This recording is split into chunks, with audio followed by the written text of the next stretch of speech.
it says 3 people are involved, so that's why it would come into that fee. Okay. For the application. Yeah, on the application. Phase 2 All right. of the application. So the motion has been made and seconded. All those in favor?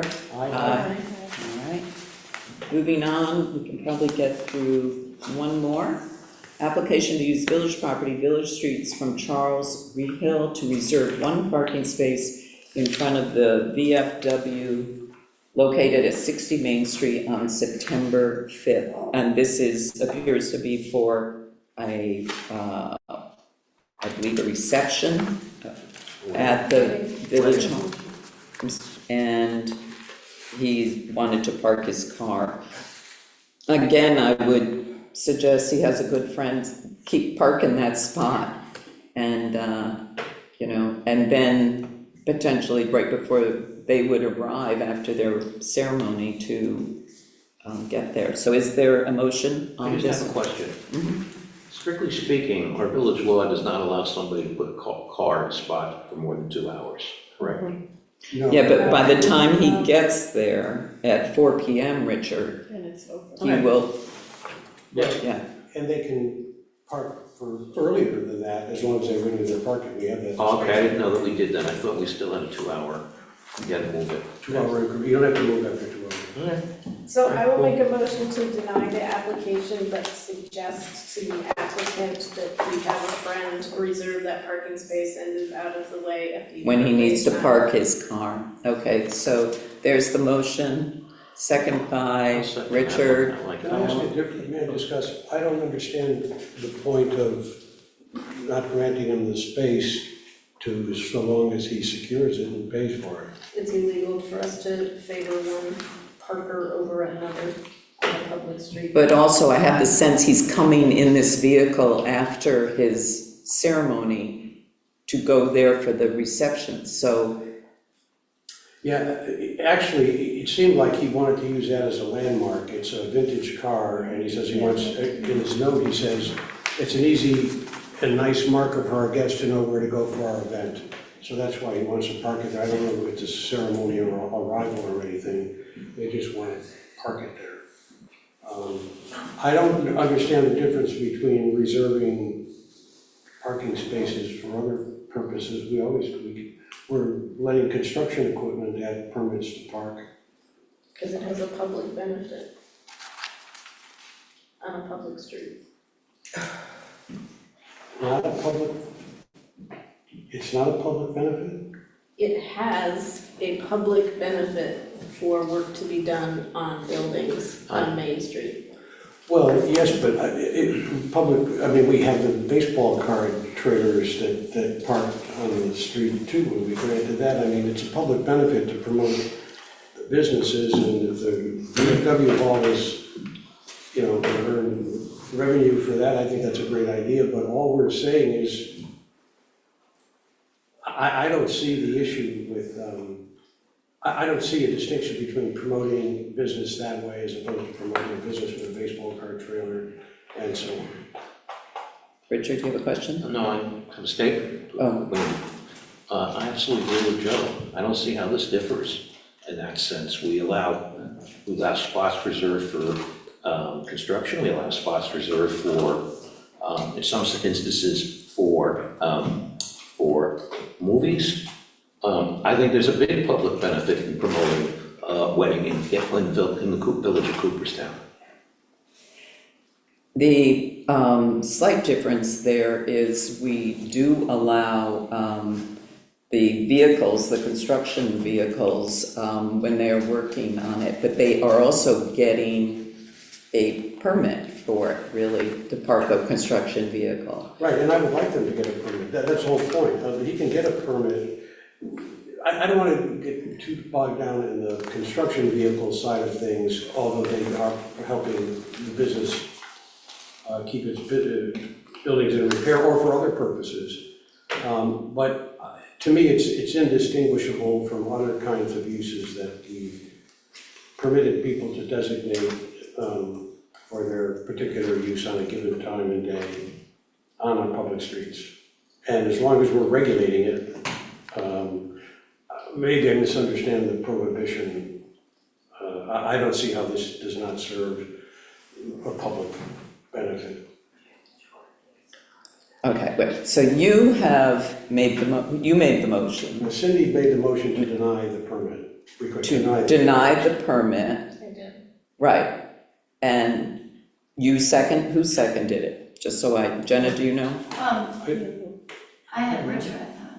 Nobody seconded it. She said you did. I thought it was to approve the motion, I withdraw my second. Well, for the sake Yeah, of he discussion, seconded. it doesn't matter, we can vote on it, it's on the floor, it's okay.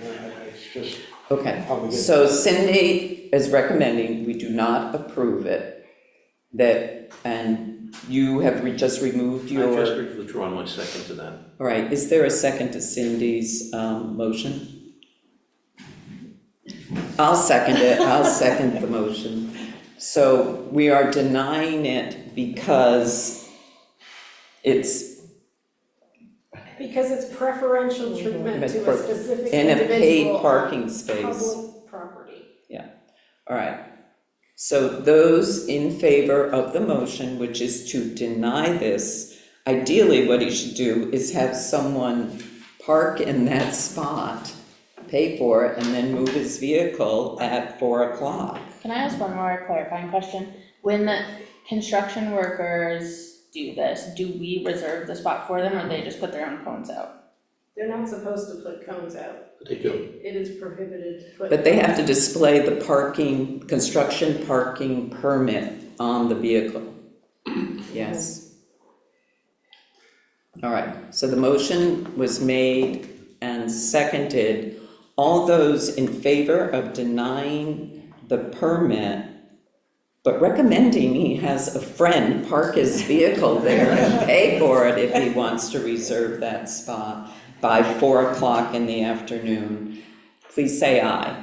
Aye. Aye, so, those opposed? Aye. Nay. Okay, did you get those, Jenna, So 3 opposed. yes, it was, Richard, Joe, and George opposed. Okay, so 3 approved and 3 opposed. Yeah, the men are the Four, four, Oh, 4. The yeah, men are the I get a vote. Sorry. I never get recorded, but I get a vote. Okay, so I believe that was all the permits. Can I just, I'm sorry, we have somebody here that came in with a last minute permit, it's on your desk. If we could just have them discuss what they would like to do for. Okay, this is It's here. the new one with a map, it's for the village property, and there's also Cindy's to approve the plan.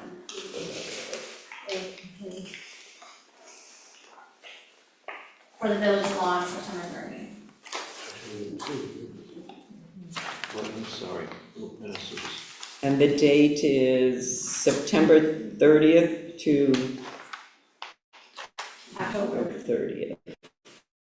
It's related to the art show, he has spoken to Janet, but if you wanna speak. Where's this? That's nice. Yes, I was speaking. Okay, Well, it's, I'm David Kernan, 217 County Route 40 in the town of Worcester. I'm participating in the show that the Art Institute is putting on in the month of October. One of the pieces that I want to put in the show is a large stone table. Here are pictures of it, which you'd like to pass. It's not appropriate to take it into the building and put it upstairs. I'd like to put it on the lawn in front of the building. I was picturing on the west side of the path into the entrance, in behind where that sculpture is. And it will be there for a month. For the ask a question? Yes. For the duration of the exhibit. Right. It's part of the exhibit. It goes up, I think it's September 30th that they install it. It might be a day or two earlier or later. You don't have the confidence in our elevators? Not this. Wait till you see the picture. You're not allowed to do this in the elevators. are they allowed to sit on it?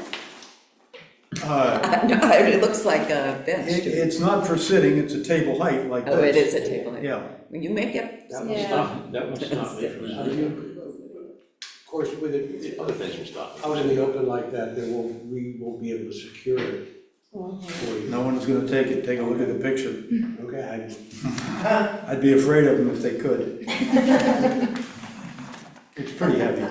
And you'll have some identifying material with it as to what. I'm presuming that we put a label out on it, yeah.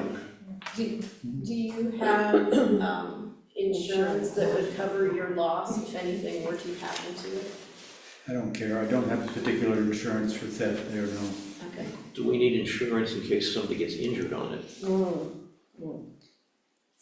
Is that covered under the Art Association policy, I would imagine, correct? I would think we'd have to check with them. Some kid gets up on it, jumps off, and Thank you, yeah. the attorney here. No, I'm, if it's part of the art show, it's whatever. Otherwise, I Insurance. have no objection to it as long as it's insured.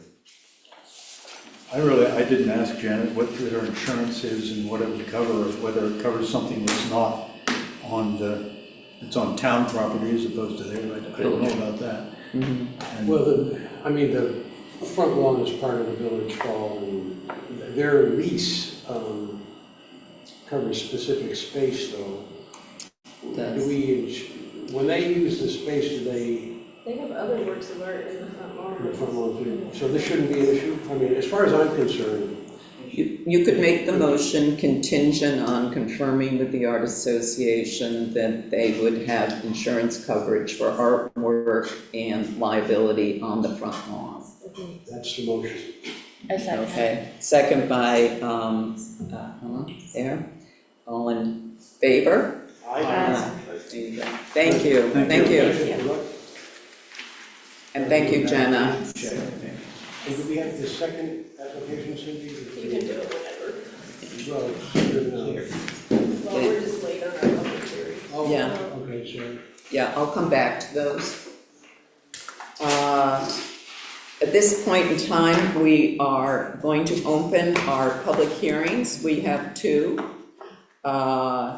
Proposed local law number 10 of 2024, amend section 270-12, parking prohibited in designated locations, both sides of Pioneer Alley and Hoffman Lane. And public hearing on 28 Railroad Avenue to consider an amendment to the special use permit to add 3 two-story dwellings. Do we have individuals here to speak to either of those? If I could read our guidelines, but you all look very law-abiding. Basically, when I open this public hearing, when you want to speak to those, please stand, tell where your residence is. It doesn't matter if it's in the village or not or whatever, but tell us your residence because the village clerk needs to record that.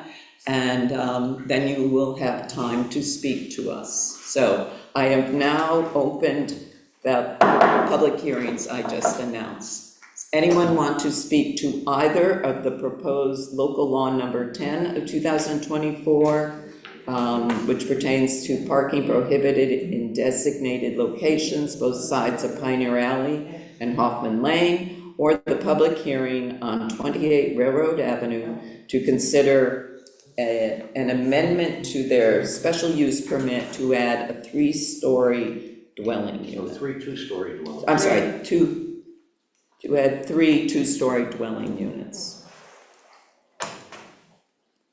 No?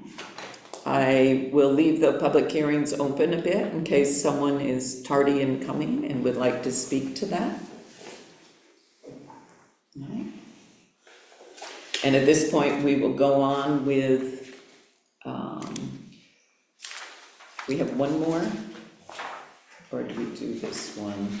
Cindy's, Walking tour, that's it, yeah. So we are looking at the Cooperstown Graduate Program walking tour conclusion at Ferry Spring. August 30th from 3 to 4. Are you walking all the way to Ferry Spring? It depends on the enthusiasm of the students. Sometimes we get in our cars and we drive to the Natty Bumppo, what I refer to as the Natty Bumppo parking lot.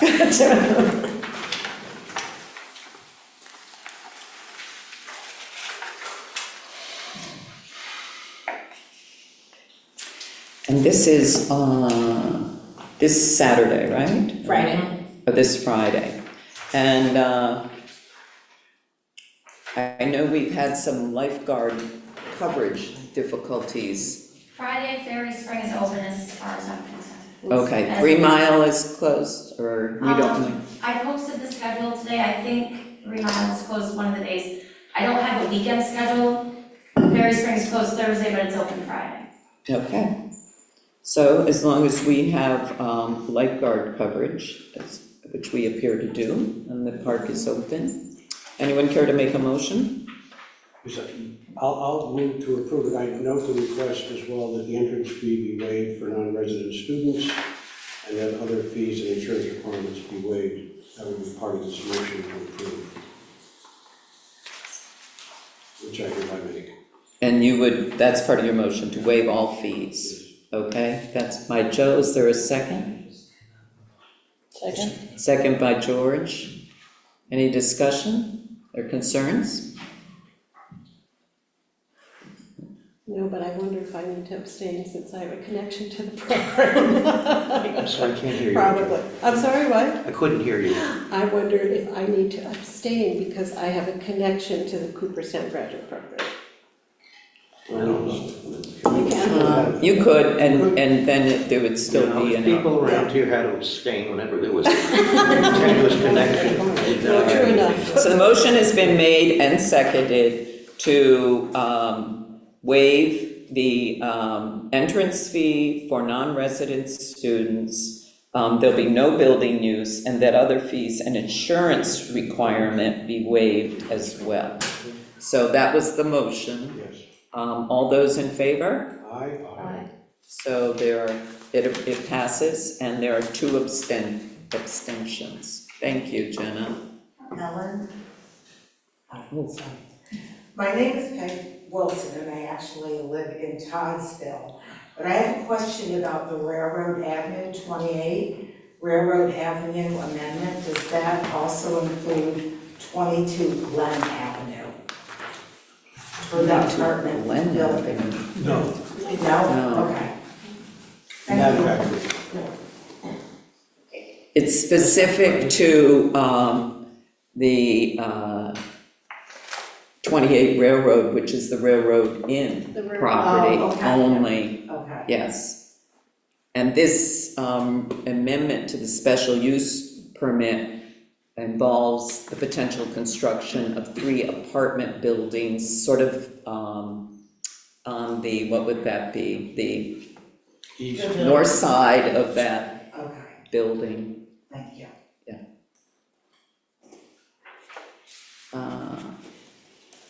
All right, that is all our permits, correct? No one wants to speak to the public hearings that we have opened on local law number 10 for the public hearing of 28 Railroad Avenue? No? Okay. Are you asking it of us or the public? I'm not closing it quite yet because we were late in opening it, but I just wanted to make sure that anybody who did want to speak had the opportunity to do so. I was just reminding them. So at this point, let's just go on to leave the public hearing open. And we are going to the zoning officials report. In your packet, you have the report submitted by the ZEO, and we also received emailed to us the minutes of the 3 boards.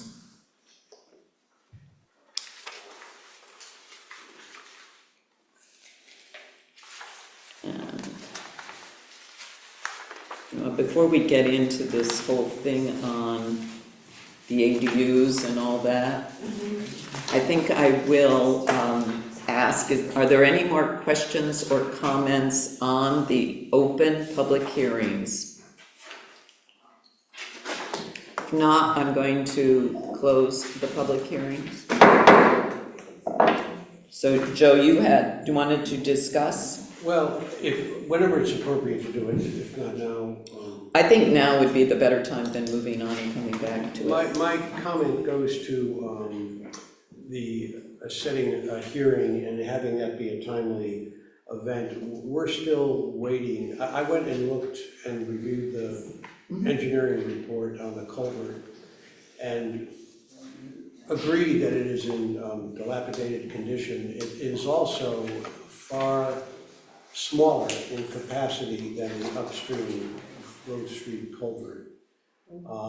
And so the Corps of Engineers is doing this study to determine maximum probable flood and integrity of the floodplain. And I don't know if they're going to examine specifically the culvert itself, but what the engineers have said is that it should be replaced at a minimum. And if that's the case, I'm wondering about its capacity, whether it's, what specifications should be created for a replacement culvert. And I think those specifications would be informed by the Corps of Engineers study that is yet to be completed. And I did notice, as they pointed out too, I took my own photographs when I looked at it today, that the culvert's in seriously degraded condition. That was in the report. Right, Yeah. and it's empirically looking at it, and it's also, it seems to be not a tube, but kind of an arched structure, and it seems to be 1/3 silted up. So obviously, there's a lot to consider just in terms of the capacity of that.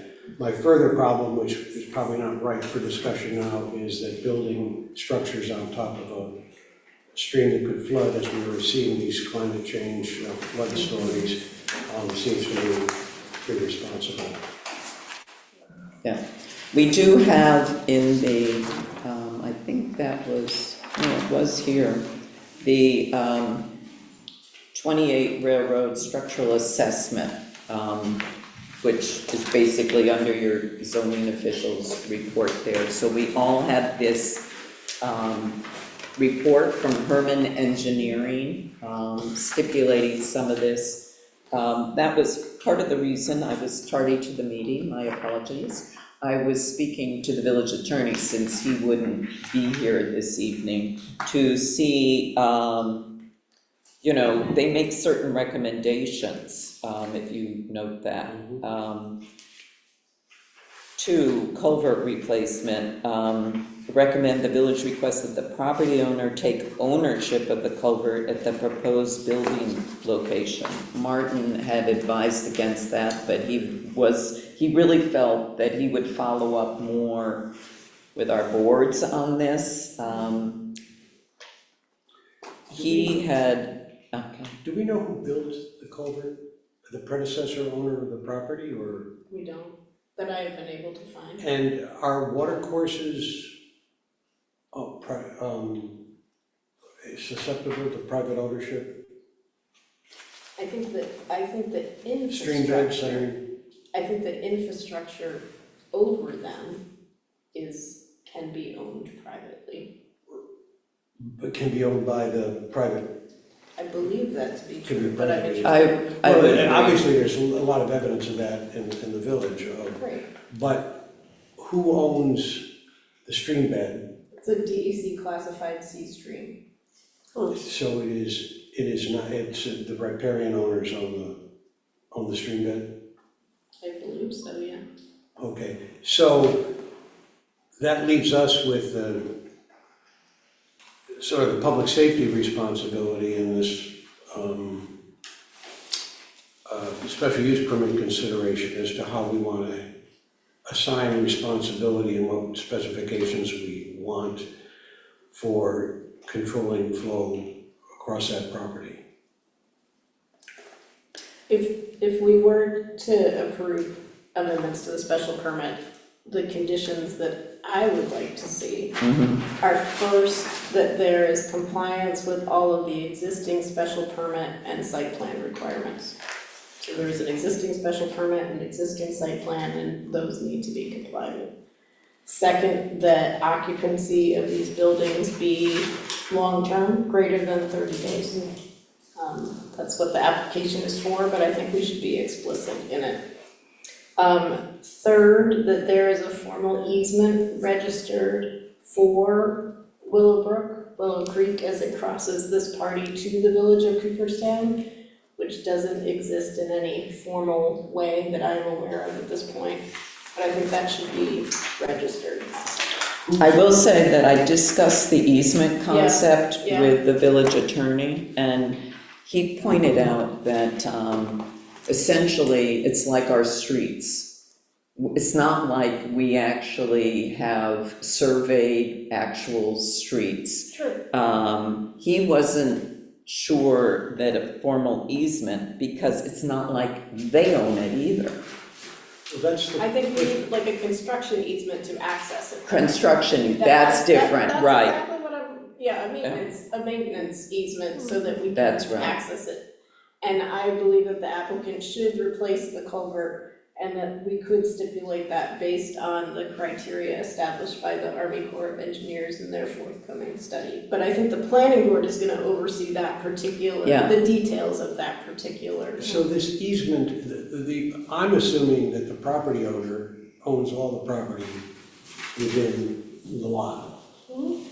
And so the stream flows through it, and this easement would be delivered by the property owner to the village? It's a maintenance easement, yeah. And we have those under the other buildings, or? We have very few of them, but we should have more. Oh, I'm going to reach out to the village Yeah, attorney, ask him. because my discussion, and again, I apologize for being late, but I was trying to get all my ducks in a row for the meeting, was that it's not like he owns Willow Creek. So he wasn't sure that you could give an easement for it. Yeah, it's very tricky, whether a stream is navigable or isn't navigable. There's just a whole lot of considerations, but I'm assuming that the creek runs across private property. Yeah, I agree as well. And if it does, our special use permit authority is something we've got to exercise carefully. In the first instance, I think it's inappropriate to build over a stream. So I'm gonna have to get my head That's around fine. that notion. It just seems Not picking up. No, he's not picking up. reckless. Yeah, I'm not talking about an easement for the stream, I'm talking an easement for the maintenance of the infrastructure. Which means that's us. So is he gonna would the property owner deed the structure to us? It's a maintenance easement. Like today, if you were to do a stormwater project or the like, you would, whatever body was doing it would require a maintenance easement for infrastructure. For stormwater, for creeks, for sewer, for water. In the past, those sorts of things. Right, but those are public infrastructure things for which we need access across private property to get to. This is all private infrastructure as we're visualizing it now. This isn't, why would we have to have to suggest that we have make easement to maintain it means that we're responsible for maintaining it. I believe we're responsible for maintaining the infrastructure over Willow Creek. On private property. Yes. We are. We do it in other parts of Willow Creek, where it crosses Chestnut Street, for instance. That stone wall that's on either side, we've made repairs to that. We've But- made repairs to where the stormwater lets in by 1 Susquehanna. But that's our right-of-way that we're protecting there, the road that crosses the creek. That's different from maintaining a private property owner's infrastructure for their exclusive use and occupancy. But it's not for their exclusive use, because if it were to get blocked and we had no way to clean it out, then it would flood not only their property, but adjacent properties. Exactly, which is why there should be a very strong obligation and bond or whatever else on their part to maintain it if we're gonna give them permission to. I can't get to the point of granting permission on this, but I'm ahead of myself. I really need to see a logic train that gets us to a place to where we can approve structures over a stream bed. Is there any precedent with like the sewer or water mains going under? Well, the that? city pointed out we had the sewers main running under Grove Street, and we reconstructed that, but that was part of our municipal infrastructure. But under a private Yeah, so property? yes, there are certainly private properties within the village of Cooperstown where the village of Cooperstown has an easement to access its sanitary sewer line. Which we installed, because it's part of our infrastructure, but this is not part of our, I submit, is not part of our infrastructure. This is somebody building up property to accommodate structures on top of a stream. It's got nothing to do with municipal interests whatsoever. We have a health and safety issue of wondering about the consequences of that and how do we enforce that health and safety interest. I don't see how we get to do that in this case. So anyway, that's all I'm gonna say.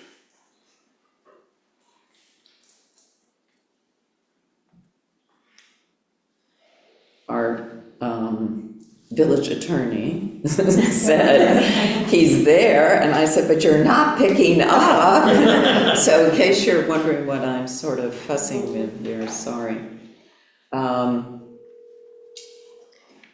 Yeah, in my kind of abbreviated conversation, he said he couldn't give an easement.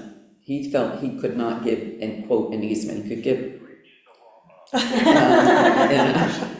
not gonna be recorded. So when he said he, you mean the property owner could not grant an easement? Who is the he in that sentence? Martin, the person I'm trying to call, the village attorney. He said he could not give any. Could not Of grant course, an I mean, he easement has no or could not property. grant ownership?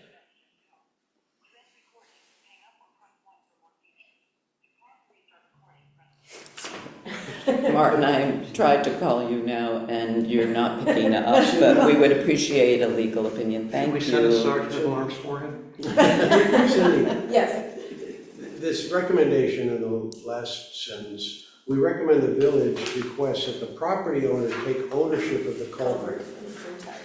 But the culvert is everything is owned by that property owner on his property, because we have no I think record that, I of think contract.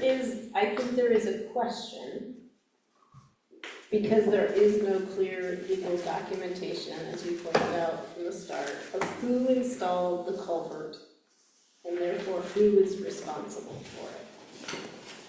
We have the same issue under the Main Street building that Willow Creek goes under, right? Mhm. So I read these recommendations as before moving forward with any construction on top of this, it needs to be sorted out as to not the stream, not who owns the stream. Looking up your number, yes? Thank you. I was hoping, so you are now on speakerphone at our village meeting. And we have closed the public hearing. This is relevant to the public hearing on 28 Railroad Avenue to consider an amendment to the special use permit to add 3 two-story dwelling units. We have the report, which I had mentioned to you in my phone call before arriving late to the meeting, that from Herman Engineering.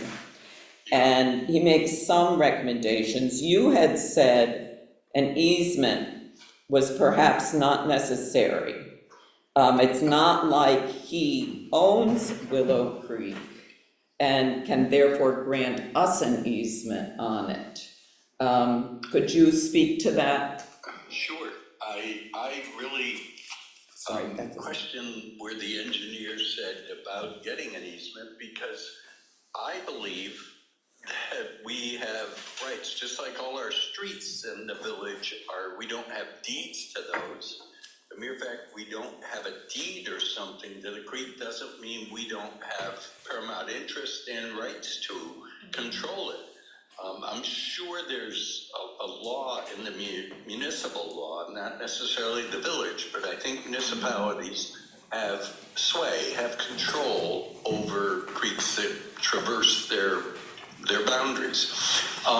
As a result, I don't see any harm in an easement. I'm not sure it has much value, but but then at the same time, I think it's critical reading that report from the engineer that the cost obviously is going to be much greater when the building exists there. So I think it's paramount that the planning board and the like consider requiring the builder to, or the owner, Perry in this case, to improve that to the point that we hopefully won't have any problems with it. Something that satisfies the engineers, making it strong enough and secure enough that we won't get burdened with the cost of repair later on when there's a building over it. It'll be much more expensive.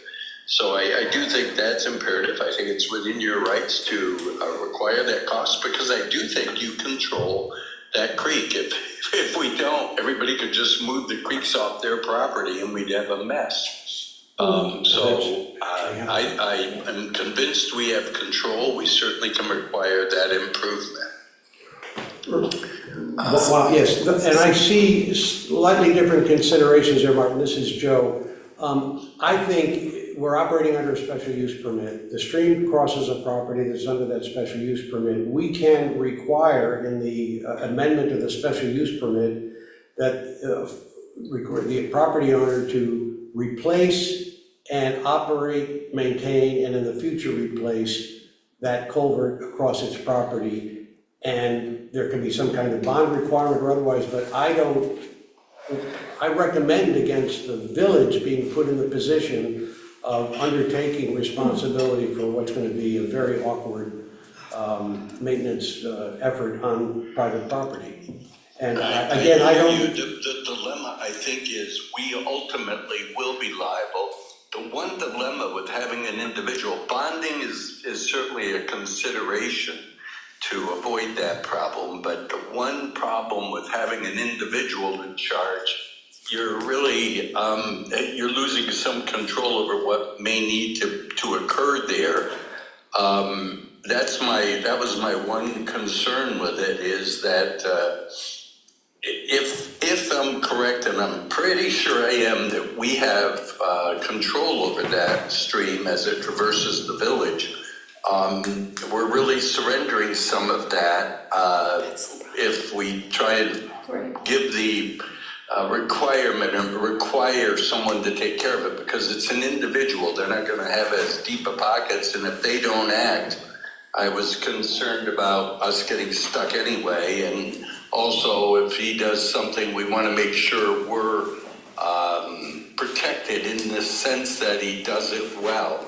So I was just saying, I hate to see us give up that right, but if we're bonding, I guess that's a way to overcome that, if that's what the board's pleasure is. I don't have a massive problem with that. It's just I don't want to see us surrender a right that we statutorily possess. Right, and I think maybe belt and suspenders would be appropriate here. We can do both. We can impose the conditions of the special use permit for its reconstruction, operation, and maintenance. We can require a bond, and we require an easement of access as part of our police power to oversee the safety of that. Yeah. The So easement do it all. doesn't terribly bother me, because I see it as almost superfluous, because I am convinced, I just didn't get a chance to look at the law, but I am convinced we have, as I said, much like Main Street, Pioneer, Beaver, you name it, there's no deeds for those, but there is a section of the law that says if we maintain it for 7 or more years, we own it. Period. That's the end of the story. It's how we prevailed on Fenimore Lane over by the inn at Cooperstown. We showed public user, and as a result, all the way up to the Court of Appeals agreed with us. So that same concept, I'm not sure from where it flows, but is true of Willow Creek. But I certainly don't have a problem if you guys want to impose an easement. I think a little superfluous and maybe unnecessary, but can't hurt. And certainly bonding, if you're going to try and impose a repair requirement on the owner, which is fine, perfectly legal to do. But I think bonding is a great idea because we don't want to get stuck with it, clearly. But I thought if he was required to enhance that, repair it, reconstruct it to A1 condition, that gives us a big leg up. Okay, I'm looking around the board. Are there any other questions? I do, but I'll wait my turn. Were there any over there before Joe asks again? No? Okay, Joe's gonna, Related to this, Martin, is what the specifications should be for the culvert, because right now it presses me as undersized, given what we sized the Grove Street culvert for. There's a much bigger discharge capacity there. Now, Cindy said it was sized more for dealing with a sewer line. I'm not sure I understand that, but in any event, when you look at the mouth of the Grove Street culvert and you get down 150 feet and you see this narrow, probably 3-foot diameter thing that's 1/3 silted in, something major needs to be done before, in the first instance. Joe, I understand. I think the one thing I think everybody would agree on is it's imperative that we require the work to be done to ensure that there is very little likelihood this thing will need to be readdressed. Because once a building is built over it, it becomes a major construction problem and expensive. Right, and the Delaware, or the Herman Engineering people said, have this replacement be such that it will outlast the useful life of the buildings constructed over it. And since we have 200-year-old buildings in this village, I'm not so sure what that really means as a practical matter. Yeah, because I'm not sure that's maybe doable. I mean, we know Willowbrook under Main Street is a large problem, and I've climbed through it just for the heck of it to relive my childhood. And there's places where there's not much more than 2.5–3 feet there of clearance. It's so full of debris. So you want to make sure if there's a need to clear it out or to excavate or to do something, there's an easy way to do it. And Joe, I take nothing away from your idea on bonding. It's always a great way to kind of ensure our costs are covered or someone's costs are covered. okay. Are there any other questions? No? All right. Stay by your phone in case we need to call you back. I didn't hear it the first time. It wasn't more than 2 feet from it. All right, it's because you're old. Okay, thank you. Bye-bye. All right, so did that answer questions and revise any of ours? I think your first two stipulations that you had voiced, Cindy, so are your... Yeah, so the existing requirements, long-term, Yeah, and number 3? was the replacement of the culvert. I forget whether it was 3 or 4, but it was replacement of the 3. culvert. And we asked the planning board, who oversees site plan development, to ensure that it meets the requirements of the Army Corps of Engineers, which will be doing its study this fall. Right. So that's 3. And then I firmly believe that, or I would like to see, that there is an explicit easement for maintenance, just so in the future, the next board that has to deal with this. For maintenance, I think that's... Yeah, construction easement. Yeah. Okay, So whose obligation would it be, in the parlance of these public works projects, it's operation, maintenance, and construction, operation, maintenance, and replacement. So we're talking about having a replaced structure. A new structure. New structure, that's the construction. So then there's ongoing operation and maintenance and eventual replacement. And so where does that responsibility lie? I strongly recommend it not rely. This idea of an easement is only for the purpose of backstopping a health and safety need, not to make us a routine streets crew, a part of their rounds. I mean, we can oversee it, we can send them notices that, hey, maybe your trash rack at the upstream end is full, See, you gotta clear it. that's not what I understood Martin to just Yeah. say. What I understood him to say is that it is our responsibility. It's our prerogative. No, it's our, I heard him say responsibility. It's ultimately our responsibility, but how do we, no, let's take that, but we wanna mitigate I our agree with you, we responsibility. wanna And mitigate. we do that by placing the financial obligation on the property owner I who agree. wants a special use permit. So ultimately, we are the assurer, if not the insurer, but we have to do, in my view, everything possible to mitigate any of that cost falling on us. I agree, yeah. But But now we need- have to find implementing language for But that. we need a right to access. If we don't Yes. have right to access, then And that would be the easement. And that's what you're, I'm in favor of That's- easement. yeah. Yeah. I'm. What I don't know how to do through a legal channel is to bind the owner 75 years from now with future replacement. Well, it's a special use permit, it runs with the covenant, it runs with the land. It's, whoever's gonna buy that property is gonna, we would memorialize that in the title documents, which needs to be done, given the fact that we don't have much in there right now that we know of. We could close the public hearing and get greater answers. I mean, that would always, I mean, the public hearing has been closed, so Right. And I think and I we believe- have excellent amount of time. I think we have 62 days for the. 62 days. Let me confirm that, just so we don't Yeah. end up in a. Ellen, is your point the 62 days for us to take an action now that we've had the hearing? Okay. So, and within that 62 days, will we have a Corps of Engineers report back? No, No. but that specific falls to the planning board.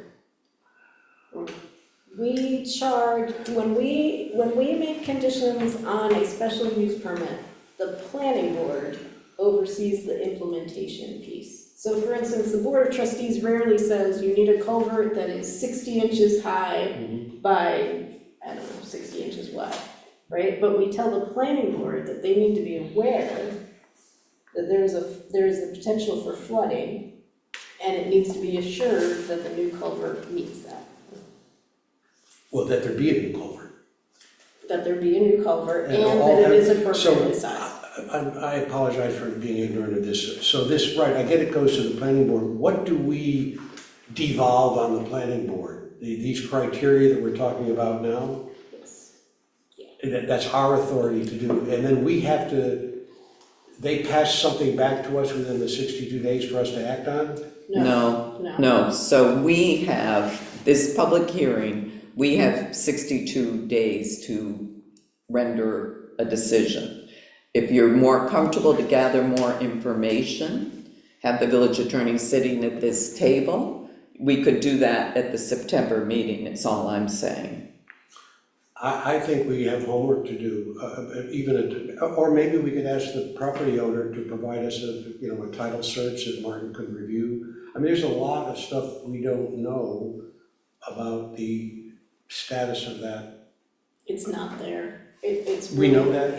Yeah, it is, and 90% of them aren't, and 90% of the deeds for streets do not exist in our community, as Martin said, and 90% of that Willow Creek, as it courses through the village, is not on it either. Right. I totally agree, understand that, but I am puzzled by the correlation between a stream and a street. The streets are laid out by village authorities and lots are lined up along it and everything's, surveyed and whatever. A stream is just a natural feature in the landscape, and I don't know how we have the same kind of prerogatives over a stream bed that we do of a street. It's a totally, to me, different thing. So I just don't understand that. Maybe I'm ignorant, but I don't understand it. So the good part about this for the protection of the village is that we're operating under a special use permit. So we can, within the legal limits and reasonable terms, we can prescribe what we think we need. In this case, about this culvert on this portion of the stream, whatever we think we need to do. And I think we should be very careful about what that is and get the proper engineering information, not just what can sit on top of this and how you avoid crushing a culvert, but what the culvert itself needs to look like, and then the ultimate question, which I still have, of how we can ever permit something like that to be built on the street. You know, we have closed the public hearing. It's my feeling that this board needs to gather more information and perhaps have our attorney sitting here at the table. I agree, it would be Yeah. helpful for him to So sit I there. think that at this point, we've closed that. If there's any more discussion on that, we have an opportunity to still research and do our homework for our September, what is it? 23rd meeting. Could we suggest a different configuration on the property for the project so that it doesn't fully run under 2 units? Like if they change the position of this project on the property, they could miss a lot of that potentially. That is certainly it, and I think that the engineer, Herman Engineers was even saying that somehow the building would have to be changed structurally, not to have the force of the weight on that culvert. So I think, you know, there's several considerations. I think that there's some unknowns at this point, and I would feel better waiting for our September 23rd meeting to have more information at hand at this time. And when we Okay. do make a determination, there are these 16 criteria, you may recall. That we have to do, Supposed to et cetera. go through. Yeah. And if there, my last point is if there's anything the developer or the property owner wants to contribute to our discussion, now is the time to do it. Help us be informed. Is there anyone who wants to speak to this now, or? No, okay. Then we will wait on that. We opened and closed a public hearing for local law number 10 of 2024, amend section 270-12, parking prohibited in designated locations, which seem like they should be there, but they weren't. So both sides of Pioneer Alley and Hoffman Lane. Is there a motion? So moved. And second by Cindy, all in favor? All right, moving on, let's see. We had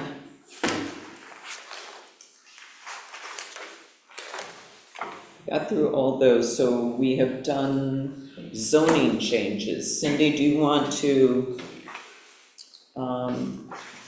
Yes, go you have. over that for the you have- ADU?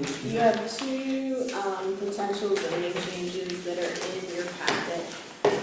The first one that concerns accessory dwelling units and some language related to short-term rentals is one that many of us have seen previously, although they're new to Audrey. We enacted a law regarding accessory dwelling units a few years back. We put some really stringent stipulations on them, for instance, that one of the units had to be owner occupied. Those are out of character with the way accessory dwelling units are being looked at in other communities today. So the first part of this is to, I guess, loosen some of those requirements so that we are in conformance with the way most people understand accessory dwelling unit. So an accessory dwelling unit is in effect a smaller housing unit that is on the same parcel as a single family property. Some people think of them as garage apartments, but they can take many different forms. Got a question. We're looking at the first paragraph at the top of the page, Yes. accessory dwelling unit ADU. And I presume we've knocked out all but the first sentence and a portion of the first sentence. But maybe it's the hour, but I think that's grammatically incorrect. Because it's a conditional phrase, I think, a secondary dwelling unit that is subordinate and incidental to a single family dwelling. What? That's the definition. That's a definition, Yeah. so It's a that's, sentence fragment as a definition, Yeah. that's how that works. That's the definitions general, so you could say an accessory dwelling unit is a secondary dwelling unit that is subordinate and Yeah, incidental to a okay, single fine. family dwelling. Begin, all right. The way that accessory dwelling units interact with our law most clearly relates to short-term rentals. And so you can only, in the village of Cooperstown, have a legal short-term rental within a single-family dwelling or within an accessory dwelling unit that is located within a single-family dwelling. You may recall in past meetings, we had quite the debate about whether we should include two-family dwellings, allowing one part of those. I believe the consensus of this board and the zoning boards is no. We should stick with our stringent law that only allows short-term rentals within a single-family dwelling or a part of an accessory dwelling unit that is within a single-family dwelling. May I ask a clarifying question? I must have dropped a stitch here. I did not realize that the zoning board of appeals could issue a special use permit. I thought we had to do that. No, for home occupations, short-term rentals, and accessory dwelling units, the zoning board of appeals. And that's beyond, and that decision is beyond our jurisdiction. That then is appealable to a court. Yeah, it would be in Article 78. The other change on here is one that I think in the past, those of us who were present agreed on, and that is that we would prefer strongly not to have short-term rental units at the street frontage within the business district. So that's what those changes are. Can the accessory dwelling unit under this revision be the long-term residence of the property owner so that the property owner can lease out his 5-bedroom house? That's the principal structure. Yes, anyone For who, short-term use? no. Okay. If it were long-term use, certainly, Yes. but not short-term use. But short-term rentals can be had in ADUs. If they are located within the single-family dwelling, yes, not in a garage apartment.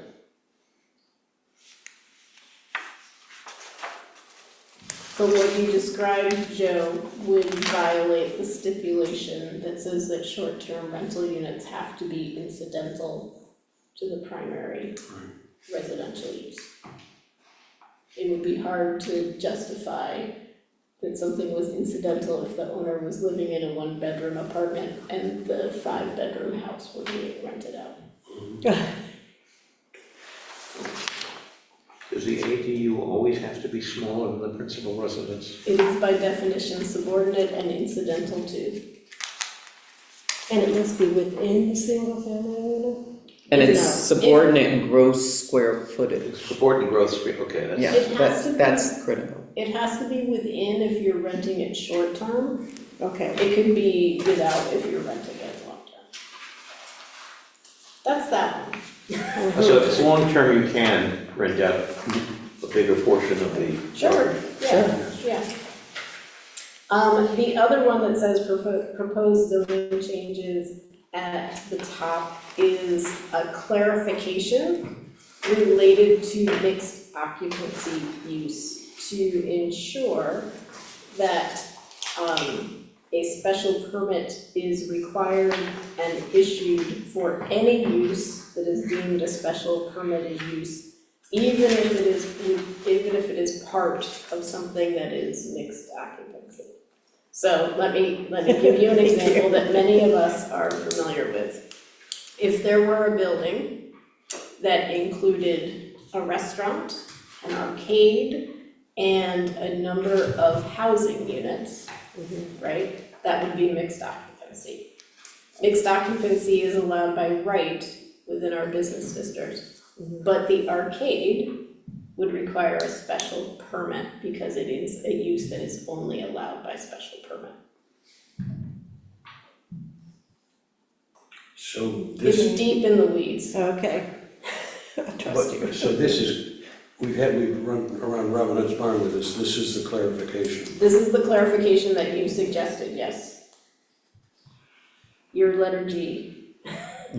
There are also two definitions that are changed here, just to make sure again that we are fundamentally clear. One concerns an office, because we might call the rental unit or support services, maintenance area within an apartment complex, a quote-unquote office. But it's really not an office the way we mean office, so this makes that clear that management and support service offices in conjunction with apartments are part of the apartments, they're not like doctor's offices, for instance. And the other, on the back, concerns mixed occupancy, which also seeks to provide clarification, and ensures that our zoning regulations are being followed when it comes to special permits.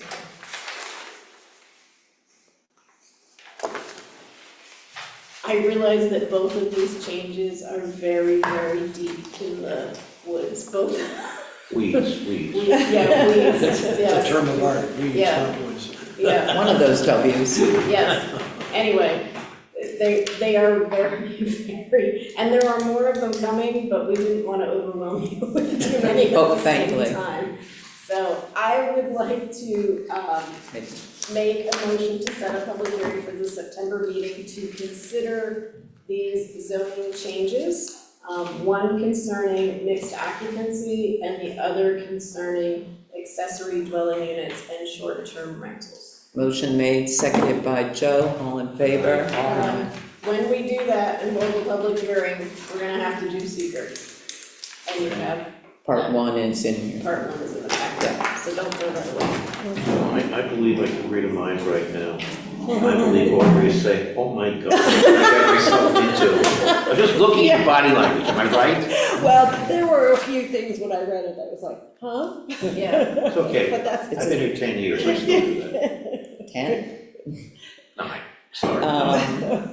Yes, 9. So that is it, a motion to accept zoning officials' report? So moved. Gladly, Thomas. Second by George, all in favor? All right, moving on, public safety, no, we don't wanna overwhelm poor Audrey the first night. So if we can, if there's something to add to the minutes, the report in our packet, please bring it to our attention. Okay, just briefly, a couple of things. We have a 22-year-old applicant, part-time position. We'll touch on that later. He's a member of the Army National Guard. He's an EMT. It seems he'll be a very good fit here in the village. The other news is that the new Durango is apparently in, and it's in the process of being outfitted. Part of that outfitting is a new style modem, which will allow that vehicle to run, it will not require the vehicle to be running all the time to keep the modem charged. And we're gonna look to retrofit the older Durango with the same technology so that those cars will not be running for hours outside when they're parked here. Other than that, Hall of Fame weekend was a success, no runs, no hits, no errors. And that, very good job by everybody. Kudos to Frank for the coordinating effort with the state police and the other agencies. And beyond that, not much. I did want to, I'll talk more at finance, but I did get a final kind of opinion on being able to do a consent agenda, which we already approved at a prior meeting. So I would like to pull, because that's in there, this, to approve the hire of Keegan Holt for the part-time police officer position.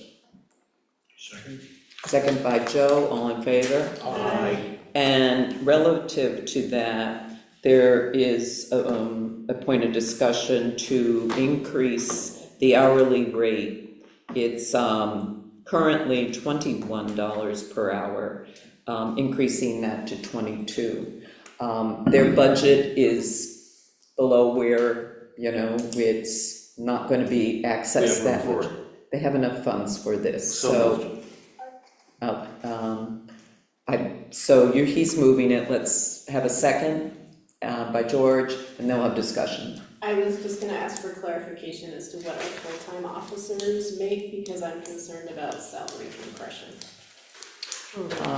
I think you would find that they are quite a bit higher. Are full-time Yeah, Yes. they make at least 25, I think. or more.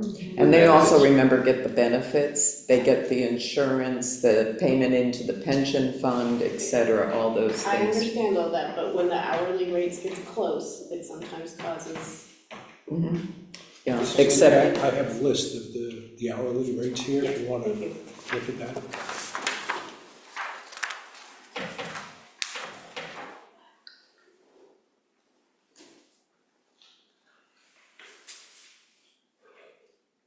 So the lowest one that is written, that's on here is 28. mhm. Okay. Yeah. Thank you. So with that in mind, there is a motion and a second. All those in favor of increasing the part-time police officer rate to $22 an hour, please say aye. Aye. Okay. And do you want to do fire and EMS? Just briefly, during this reporting period, we had the fire at the parsonage, and the fire department did an extraordinary job, rescue, making sure that fire didn't go beyond where there was substantial damage to the premises there. And I was just gonna raise a question, is there a mechanism for us to, cite the fire personnel? Absolutely. Make a motion that we commend the fire department and I think all the responding other departments for their incredible save. We should make sure it says Baptist Church and not Presbyterian on there. The Baptist Church My mistake. parsonage. So that's George's motion, second Second. by Richard, all in favor? I question if there's a typo in this. They Your very Public well- Safety Committee report. It says subsequent to the meeting, I spoke with Chief Jim Tallman. Jim's not currently chief, he's talking about retired Chief Tallman? Yeah, Okay. and they're looking to, this company on Long Island, to see if they can possibly find a buyer for the old truck, which is sitting down by the Yeah. processing plant there on the Susquehanna. Okay.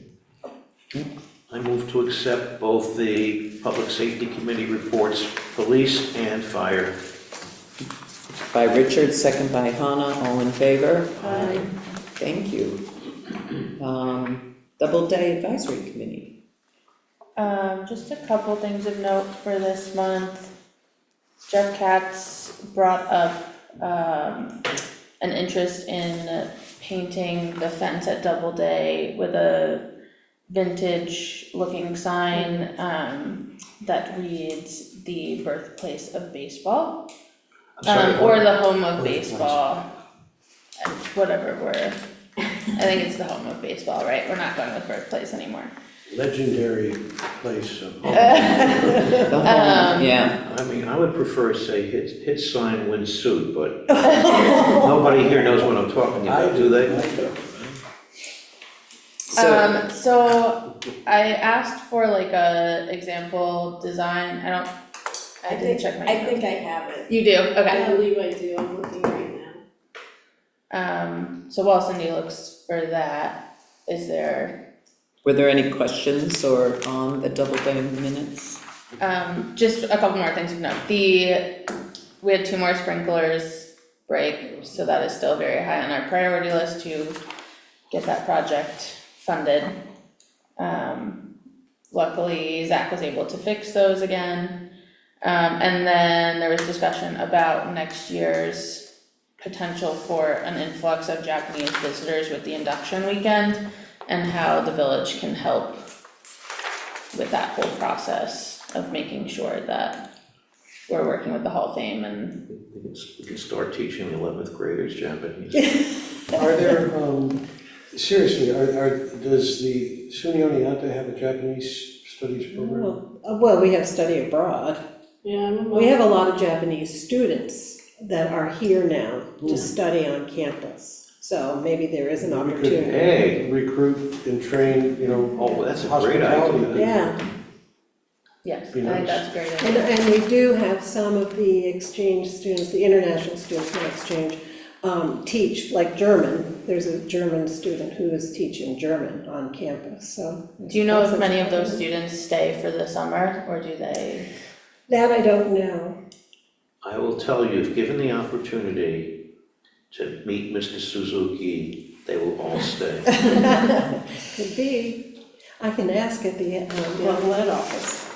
I think the other possibility is that students who are here during the school year could do some translation work for us, like conserve key parts of our website. That's so a that- very good point. I will check with Yeah, that's great, global that's more ed. practical. Yeah, concrete. The only thing I was wondering, the comments, they extend on to the backside, that if the village could use Doubleday Field parking lot for parking only and allow no vending at all, and it was suggested they be down in Lakefront Park for the induction. I should have been reminded to them that we did have parking, paid parking It there. was, yes, They knew that? yes. They wanted the whole parking lot Yeah. closed. Yeah. They don't want just a little, that was the comment. Yeah. All right.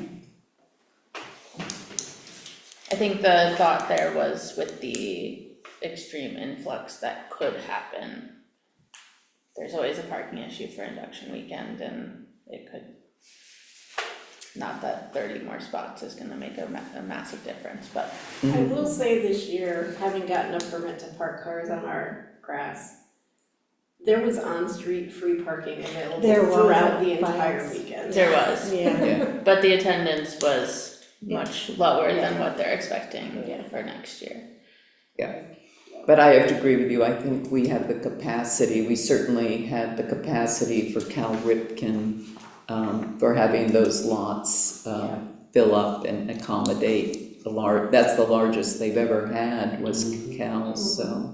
Do we have any good idea what's coming next year, or are we just all sort of looking in dread? In terms of, Great, it's great enthusiasm. Well, with great enthusiasm, but I mean, the number of people who are gonna be here, and the number of cars and such. Has I think anybody it got- would be hard for them to estimate until January when Yeah. the Yeah. announcement's actually Yeah, made.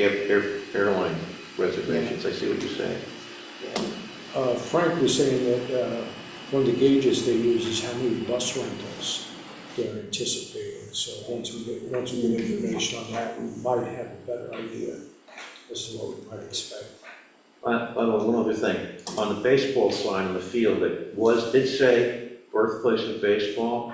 I will point out that the license plates still say birthplace of baseball. New York State is the birthplace of baseball, specifically It Brooklyn. says the home. You know, we're still New York State. the picture I have is from 1937, and it says the birthplace of Yeah, but- baseball. It was changed, that sign. No, I'd rather say that. So- Say you want to, but- Hannah, were the Friends offering to repaint and redesign the Home of Baseball sign, or that is? Yes, I believe that's a project they would be willing to undertake. I think they just wanted to gauge if it's something we would be interested in and support, so. With design approval right. by the village? Exactly. Yep, and no additional plaque, right, saying they're doing it? It's a good point.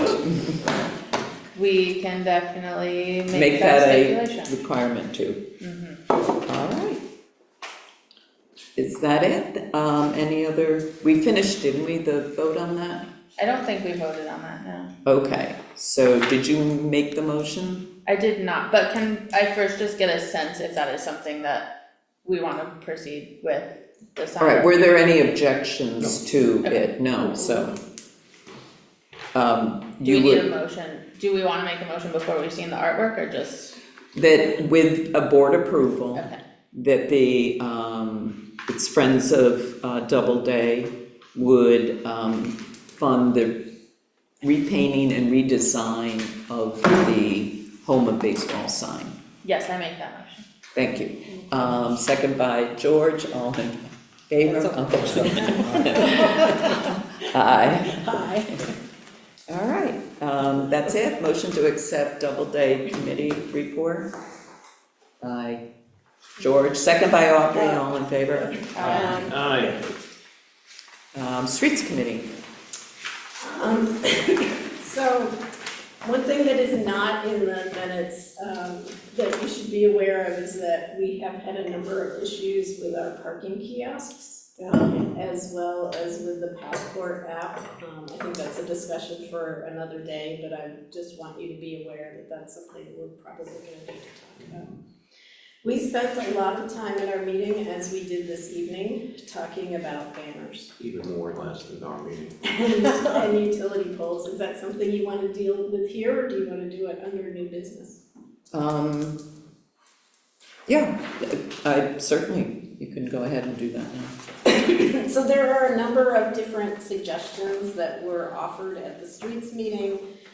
You heard the reaction to some of them from the members of the public who were here this evening. It is very clear, like it or not, and whether we enforce it as well as we should or not, that it is not currently legal under our law to hang signage, banners on utility poles. I don't know when our sign law was written that anybody had this particular type of banner in mind, but that's what it says. So a couple of different suggestions came up. Certainly you heard both from Joan and from Tim that their preferred course of action is to change our sign law to allow for the hanging of banners on certain utility poles. We also talked about more permanent ways to memorialize our veterans than vinyl banners, hence the slam on vinyl. We talked about monuments, we have since talked about pavers. Those suggestions have not been received well. Richard had suggested that without anything, banners could be placed inside of store windows, because that's not something that we regulate. There are lots of complicating factors with that. We also talked about the possibility of placing banners outside of the village line, which would require approval by New York State DOT, as well as potentially the town of Otsego. We know that that has happened in Milford, right? So DOT has allowed for banners to be. But that has nothing to do with us. No, I'm just saying that Because that was there. DOT has worked with groups that want to do this before. We did get in touch with the Greater Oneonta Historical Society, which oversees the Oneonta program, to find out how they do it. They do it as was suggested during our public comment. It is first come, first served. It has up to this point been limited to veterans and the families or friends of veterans who want to have their loved one memorialized in this way, pay for the banner.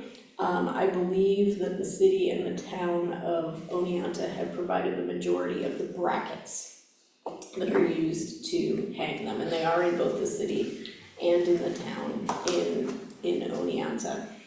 What the Greater Oneonta Historical Society does is receive the application and particularly the image to ensure that it meets the requirements, that it can be blown up to the size that it needs to be blown up to. So that's where we left it. Our committee did not make a recommendation for any one of these particular avenues to move forward.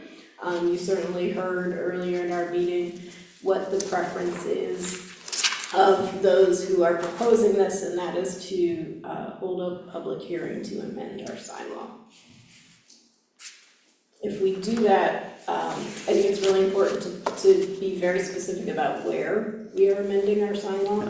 And I also think, and this was my conversation with the village attorney, if we amend our sign law to allow the hanging of signage on utility poles, that applies to any application to hang signage on utility poles. It can't be restricted to a particular group or organization or type of sign. I mean, we could certainly limit size or that type of thing or material.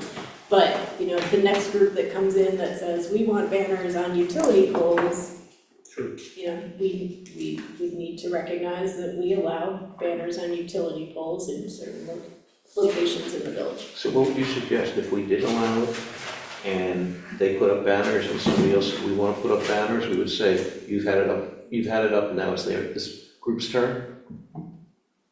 Is that what you're getting at with that?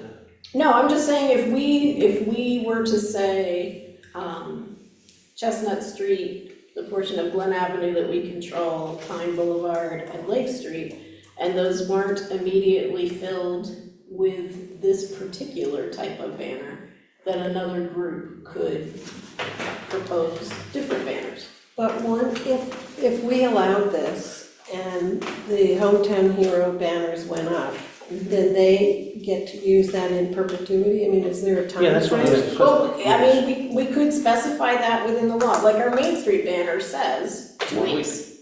1 week, 2 weeks? 2 weeks, I think. So that could be part of what we propose. I will note, and I should have said this earlier, in Oneonta, so these banners come down during the winter. They are vinyl. They don't stay up because vinyl doesn't weather well in below freezing temperatures. And so in Oneonta, either the city or the town, I don't remember which, does the putting up and the taking down.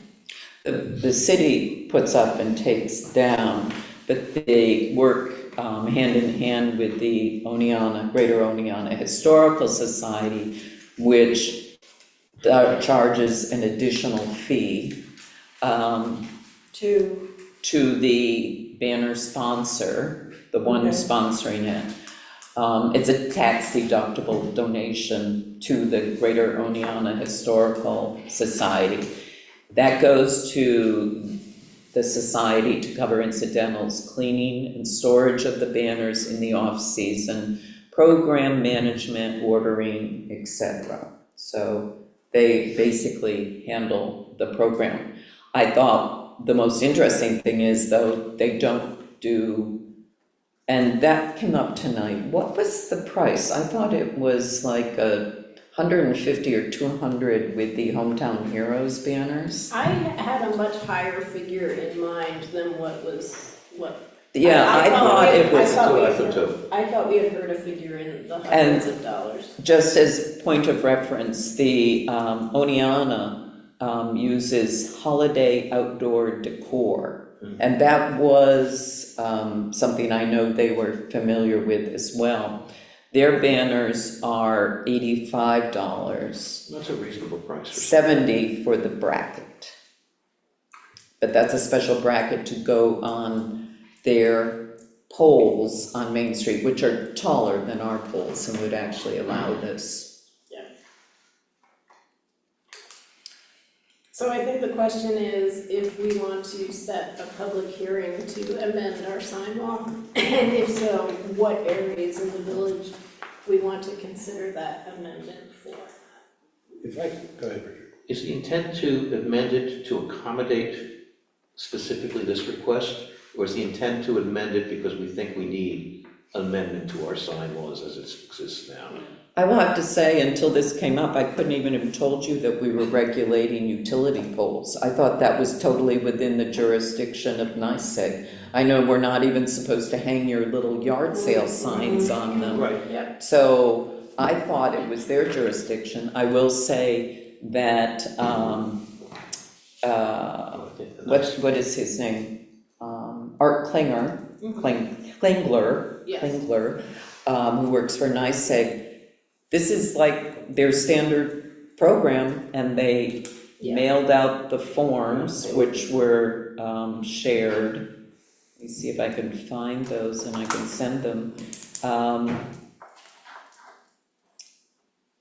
It's a banner, they have a banner permit procedure for the poles and then application form, it's on their site, and, there is someone, what is his name? A particular person, Chris Tarkulich at RG&E, but he's the one who handles all the utility pole requests. And they have to, there's a whole application process with NICEAG. The banner permit template is available for review, so they would need to do that. And then about 10 prereqs they would have to also comply with. And then you forward the banner permits to the company, to NICEAG, and they review it, so there is that So process. NICEAG has to approve it, and we would have to approve the change in the law. NICEAG would approve it being on their poles, we would have to approve. They it. have no problem, we're one of the fewer municipalities that has these regs on our, that list our utility poles in our law, yes. I'd like to say something more strategic about this, and I've written something up. I'll try not to be long. Each Memorial Day, Mayor Tillapaw delivers an affecting and evocative address at the county seat in which she describes the village's stewardship of the military legacy of those from our region who served the nation in the Civil War, both World Wars, Vietnam, and is etched in the monument at the south end of Pine Boulevard, all wars. The village has faithfully and with dignity preserved the memory of those who served with several monuments throughout the village, on Main Street and Pine Boulevard and in Lakefront Park. In addition, our streets are busy with tourists, both pedestrians and drivers. It is not in the interest of public safety to have drivers and pedestrians distracted by trying to read a plethora of banners or signs, or not being able to see what should have their attention as they navigate our village. In addition, the narrow framing of this proposal, hometown heroes to military personnel and perhaps first responders, and making the American Legion its boots on the ground representative, seems to me invidious. What are the criteria for selecting those deemed worthy of an outdoor decor banner? Who are the deciders about whose images hang over our streets? How contentious and politicized can we expect decisions to be? What about conservationists who save the region from the ravages of fracking and work to preserve the landscape and ecosystem and our ecosystems? Or teachers who are on the front lines educating village children to become tomorrow's citizens and leaders? What happened to humility, quiet service, and getting on with life? This private enterprise, in my view, would profit from village resources and impair our streetscape and village image. Cooperstown is unique in its aesthetic and intergenerational appeal. Let's keep up that good work of stewardship, be mindful of our memorials to military service, and reject this proposal.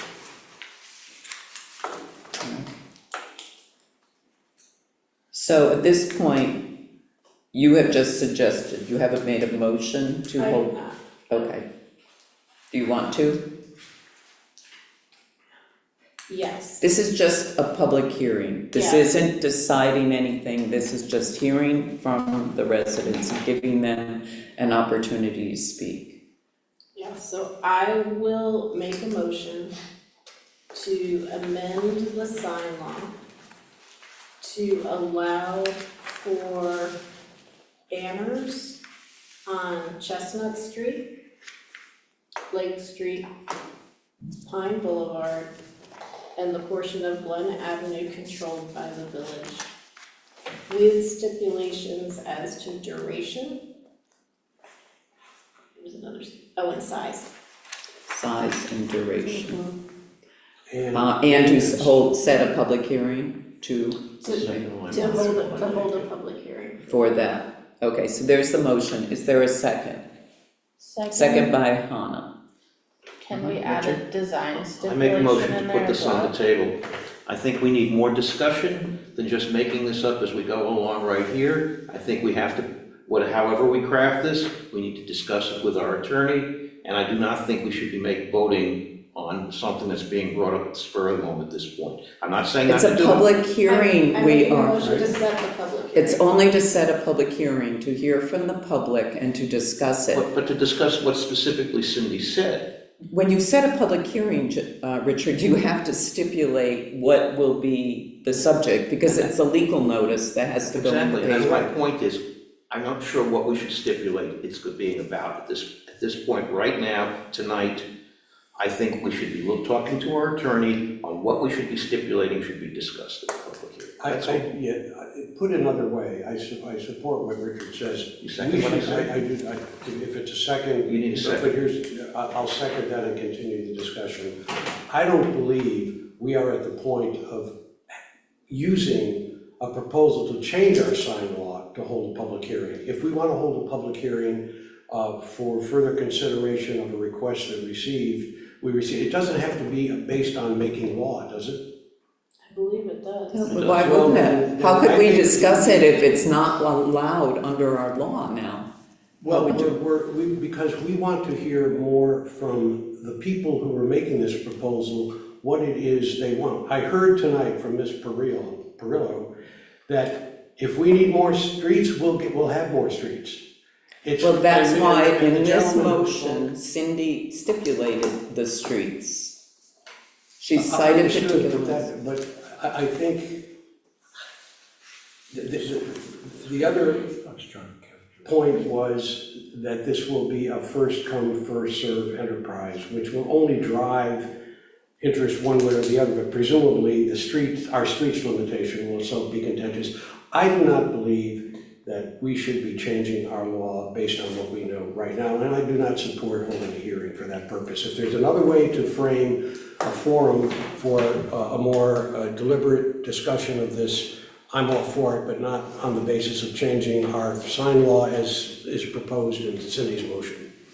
Okay, so you want to delay this. Cindy made the motion. There was a second Yes, to it Hannah by seconded.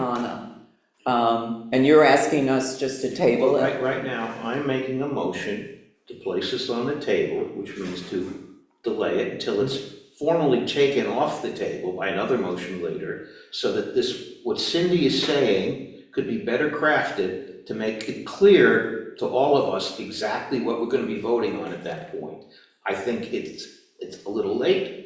I'm not sure exactly what I'm hearing. I wanna know which Could streets. you just repeat it, because I heard it, I thought pretty clearly that it was, So the locations I clearly delineated. Right, Yeah. delineate- Chestnut Street, Glen Avenue, the Right. portion that we control, Lake Street and Pine Boulevard. That was the specific request we received. And what are we changing? What specifically are we changing in our sign law? We're Which, changing which sections of it? there is a portion of our sign law, Which is, I will look it up for you. that's my point. 227, you put it in this, it's in your minutes that we've all read. 227-6B. Signs are not permitted in the median between the sidewalk and the curb, nor attached to trees, bushes, support wires, street municipal signs, or utility poles located within the median. So it is that. So it'd be. So the language there Mhm. on 227-6B1D would say unless so authorized by other provisions of this chapter. And then the last provision of the chapter, and I can give you the number on that, which is supplementary regulations, would allow for this particular use. But There's the motion to table takes priority. Okay, so the motion has been made and seconded to table this and not hold a public hearing in September. All those in favor of the motion to table this discussion and not have a public hearing in September, please say aye. Aye. 2. All those opposed to tabling this, say aye, or say no, because it's no to yours, yeah.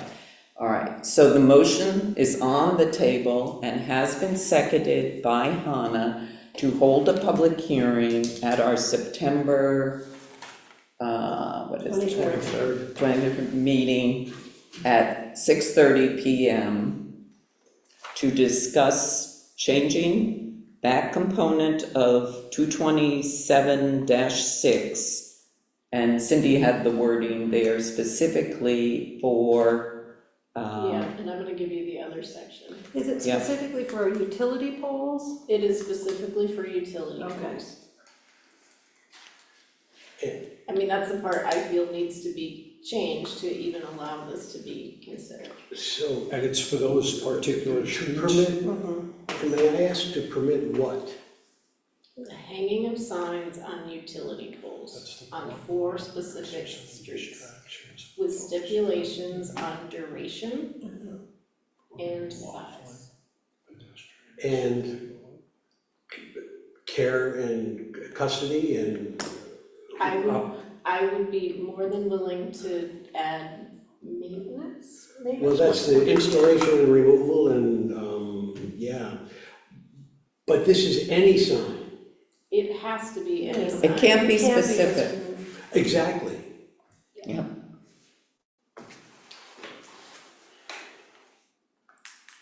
All And I right, do that because I would like to know what people who live and work and spend On time those on those streets. streets Yeah, what they feel. feel. No, Yeah, and so maybe people on Pine Boulevard and Lake say, absolutely not, but folks on Chestnut say, yeah, we're all for this, but we don't know that until So how does that, ask the question. okay, so then we have a hearing and it's, the challenge for me with this is that we have a sign law that was thought through for the village as a whole, Correct. that we take into consideration the entirety of the village and its aesthetic and the health and safety related to it.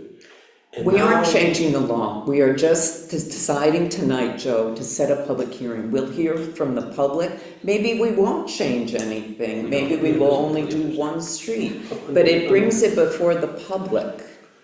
Yes, I understand, but it is already before the public. We, we've had this twice discussed in public. Not in the, okay, my problem is not to discuss it. My problem is to have this be the decision, that the question that's being called in this hearing is to change the law. There's got to be, whether we should enact a law to permit the hanging of banners of a particular sort, because that's what the constituency that has appeared twice before us wants. They want a specific banner project. They're not interested in any other aspect of banner hanging or village. But That's it's, the that interest. won't be on us. If we've changed this for the utility poles, they still need to complete all those applications with NICEAG to get permission. No, I understand So that. it's very possible that this would be something NICEAG, who owns the poles, would do, but Well, not for listen, another. We can't regulate it, we I'm don't saying- own the I'm poles. coming, I'm saying, haven't we run questions about sign laws past the planning board before we've actually done anything ourselves to see what they feel? I would not object to referring this to the planning board, for them to discuss. And we with you. certainly can give it to them. Instead of. We going have to a the public motion at this point to set a public hearing for our September meeting. It's been seconded. All those in favor, I want to discuss, Richard's point is important. Before we make and we this certainly decision, can send it to them as should we well. not do that first, before we set the hearing? and We've draw We will this get a decision? report from them by our September meeting. We have our planning board minutes in our, I understand that, but again, we are defining a specific question. That's my problem. I'd rather have the planning board have a. Let's see what Hannah asks. My question is, would all of these signs go under the same scrupulations that like every other sign in the village does? Or is it like we're going to then allow one bulk permit for all of these, or does each sign? Like, we put our businesses through a lot to make sure that they fit our sign rules and design regulations and everything. So giving And that one might be subject entity to bulk some- permission Right. does not make sense to me. Mhm. Yeah, no, I would agree with you. I think, and you'll see in the streets minutes, one of the things that was concluded is that this will become a planning board issue. Right? So should we send it to them first before They- having a public hearing, or? Their chair is definitely aware of the discussion, and I think generally what we do is when we make a motion for public hearing, we also forward it to the planning. It gets forwarded to them, so they will have an opportunity to weigh in before our meeting. But we are driving the topic, and I don't think that's appropriate. If we want some information about this proposal going to the planning board, that's one thing, but we are defining the decision point by making this motion. That's the public hearing. The public is gonna be under the impression that this is what we're doing. We are taking the initiative to change the law, and we're holding a hearing about it. That's what people do when they introduce legislation. They're trying to drive an agenda. Right, which is And- exactly what we're doing with ADUs. It's exactly what we're doing with short-term rentals. It's exactly what we're doing with mixed occupancy. We are the legislators, right? So we make the proposal and we send it to the planning board for comment. And most of those come from our considered judgment about needs, that this is being driven by a constituency. It's not being driven by the kinds of considerations you just described.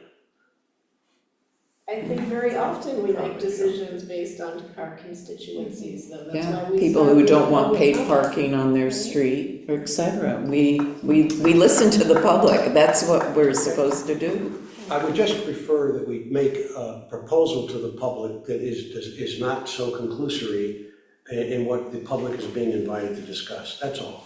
And I'll call the question. Oh, you don't have to call the question. All right, so the motion has been made and seconded. All those in favor of setting the public hearing for our September meeting, please say aye. Aye. All those opposed? Nay. Okay. All right, and we'll forward that to the planning board. We will absolutely forward it to the planning board. And was that it from street? One thing on streets, there are, Cindy, there are 3 no parking signs on Lake Street across from 46 Lake. They were there for construction equipment, I think, all summer, but the signs are still up, all the construction is completed, and I'm wondering if they can be removed because they're taking 3 parking spaces out of play. Just as you turn right from Chestnut Street onto the lake. So they were also, talk about constituents, they were added and we changed the law to take those parking places out of Away. play because people were having difficulty making the turn. Oh, that's wise, okay. So that was already, Making the turn. Yeah, Wow, that's an awful lot of space. I don't understand that. The big delivery trucks. Yeah. particularly trucks, vehicles, yeah. Mhm. Okay. All right. No other questions on streets? Motion to accept streets committee report So moved. by Hannah, George, second by George, all in favor? All right. So we are at treasurer's report, and as you may recall, we approved a motion at our last meeting that, based on legal counsel and all, that we could pass basically a consent agenda. My first 2 phone calls with NICOM were that it couldn't be done. We played phone tag, we had emails back and forth. And then, but I was persistent, and she persisted. And they said yes, and I explained our process, that basically 2 members of the finance committee and the mayor review all the invoices, double check all the bank recs, go over the agenda. All board members on a Thursday before our board meeting or Friday morning get their board packet, have an opportunity to review all the documents and invoices, et cetera, in their packet. And the decision was, yes, you can do a consent agenda. So with that in mind, Joe, other than 6 under personnel, which we pulled and approved under police, all those things you can basically move for one approval. Abstracts and transfers, everything. Okay, may I just ask you a question on the decision to hire John Grant, should we be doing that?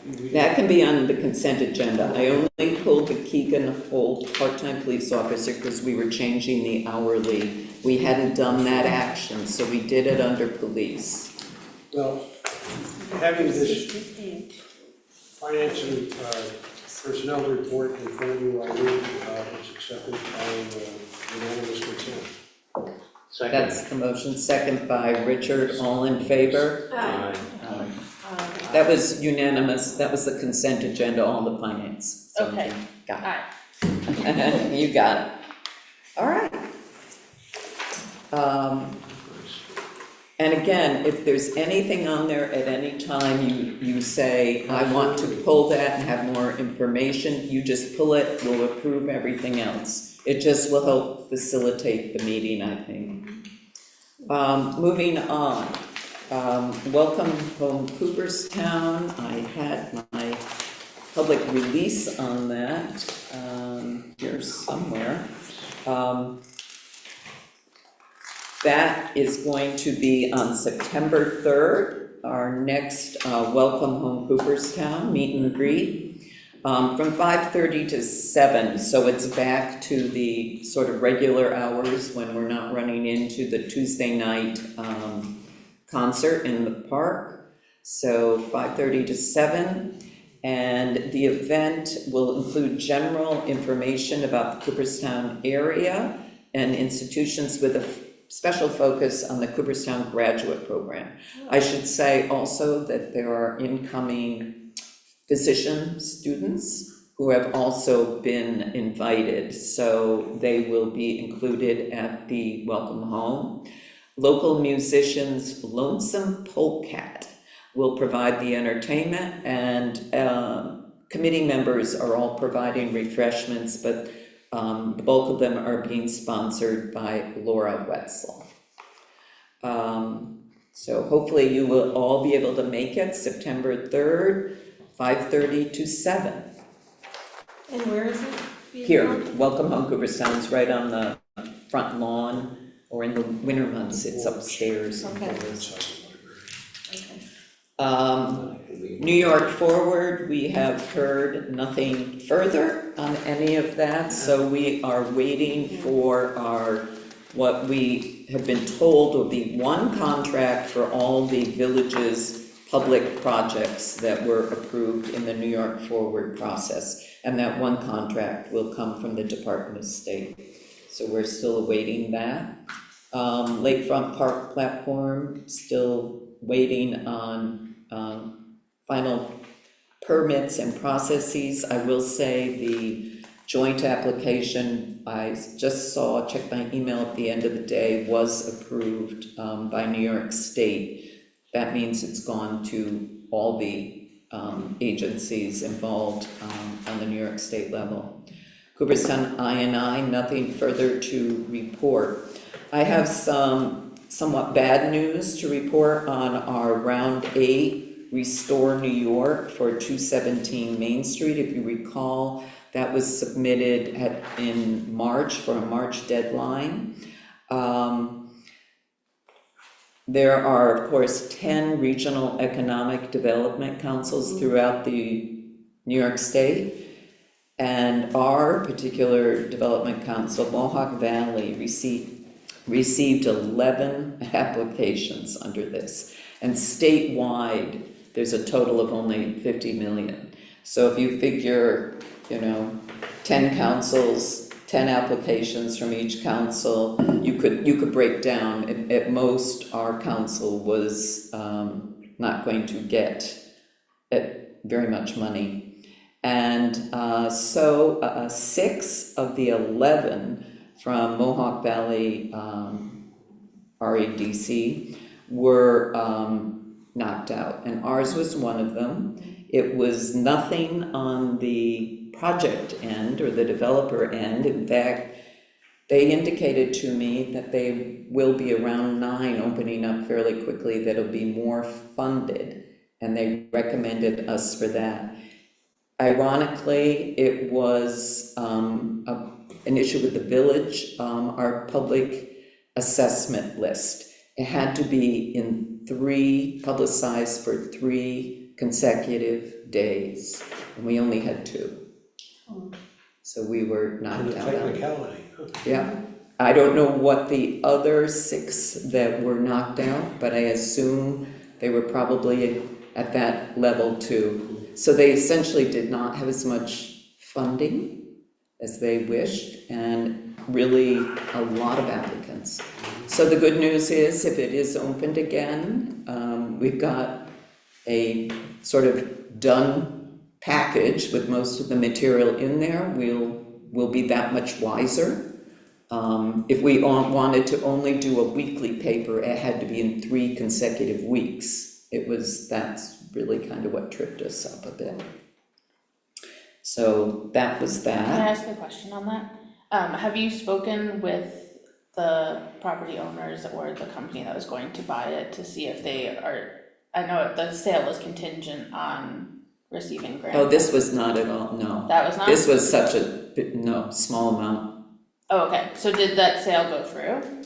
They have 1 year to complete it, and then they are lining up all their financing. Okay. And as you know, they already received the 1.75 for, Springbrook received it for the supportive housing. They also are going for HCR credits with New York State, and that is still sort of being worked out. So they have until like next spring to finalize that contract. And do you know when the next application deadline would be for round 9? They said if they open round 9, it might be this fall. And obviously, as I say, because we've done this and we now know to do 3 consecutive days or 3 consecutive weeks, that was the only thing that appeared to trip us up. Yeah. When is the next time we do that, though, that we advertise our tax roll? That we notice our tax roll? Well, they said that was important to have, but it was actually, we had to have it in 3 times. Correct. April 1st. So if it opens this fall, we're still gonna be knocked out. No, we will just advertise what the role is, what that property role is, we can do at that point. Okay. That's the way I got it clarified. I did Okay. get clarification from Mohawk Valley on this, Okay. yeah. And Willowbrook, is there an update on that? The last I spoke with the Army Corps of Engineers, they were planning to do their flood assessment of the length of Willowbrook this fall, but do understand that there is the proposed project at Railroad Avenue. All right. Moving on, Parks Board. So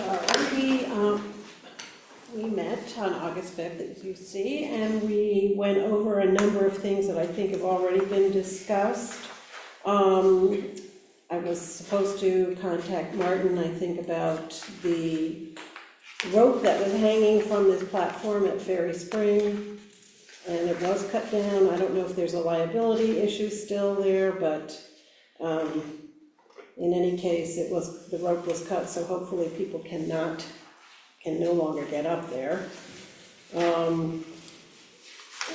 It was brought up that we should look at a beer truck owner who is interested in vending during the Lakefront Concert Series. And there was a discussion about the sale of alcohol and whether that was allowed, and I think that was brought up earlier in something else. Later, it's in the next report. Oh, it's in the next report, okay. Alrighty, we are going back to Ferry Spring, I think that we are waiting some information about the retaining wall and getting estimates for that. I know there had been discussion, I think, about an alternative to the retaining wall, but I think the engineers said that will just get washed out doing that, okay, so, I don't know, excuse me if I'm repeating things that you've already discussed. But I think there may be some confusion about that, because I don't know that there was hesitation about the retaining wall generally, or about the materials The that were aesthetics. being proposed for this particular retaining wall. And there, I think there was to a degree about the retaining wall. What was Maintaining it. cited was there always was, like railroad ties retaining wall along the road. And working with an engineer, we found that just sloping the Would not work. soil worked on that lower road. And the only part that needed a retaining wall was the steps down to it. This obviously is a retaining wall in the bank, and I think there was a question whether any sloping could be done to reduce the retaining wall, because it does become a maintenance, long-term maintenance issue. Of the retaining wall. The retaining wall becomes a maintenance issue. Is this a retaining wall upslope against the road, against the? Well, it's on the side of the building toward the road, but Towards the it's not, there's still distance to the road. Right, but is it the roadside that needs stabilizing or the downslope to the building? If I'm driving in, is it gonna be the retaining wall? The road right isn't or there left? yet, this is the new No, I road. understand, it's going behind the building. Correct. So you want a retaining wall on the right side of the road, the left side of the road, or both? The new road? You want it road on the side. non-pavilion side of Okay, it. so the upslope side. Yeah, the upslope side. Because with the heavy traffic and we see the damage to Route 80, I think if we cut away that bank, that might be an issue. So anyway, they're indicating that they want some engineering solution to it, not just sloping. Yeah, my personal concern was only the aesthetics, that I wanted to ensure that if there is a retaining wall, that It's in keeping with the it's feel in of the keeping with place. the feel, Yeah. of Ferry Spring. And historically, there was a road on that side, it was a loop road right Which there. would be a lot in- better. Yes, and Yeah. so and it didn't have a retaining wall when there was a loop road. So I think that there is a possibility to reduce future maintenance by sloping the ground, which we found we could do on that other retaining wall on. So we're really talking about two approaches. It's not one or the other. It'd be good, obviously there's aesthetics about a retaining Right. wall, but is there any feasibility to reduce long-term care costs for that park and the retaining wall by the sloping of the bank? And there is quite a bit of distance to the road. So we did make a request to the Friends of the Park that they have the engineer Look at it. come and give us a better presentation once they have more information. So hopefully that'll. Perfect. Yeah. The dog park, I think we talked about that again, and Jean was going to take it on to champion that, Jean Dewey, and I was trying to set up a meeting with Martin to talk about the issue with the school and the easement there, because I think, was the school confused about whether we held the easement? So to my knowledge, Jean did not get to set up an appointment or a meeting with Martin to discuss whether he would go speak with the board, the school board about it. Are they asking for a survey of the easement, where the easement lies? I think that was my understanding, Hannah, is that yours as well? That's my understanding. But I don't know that we need another survey. Yeah, we have a very good survey.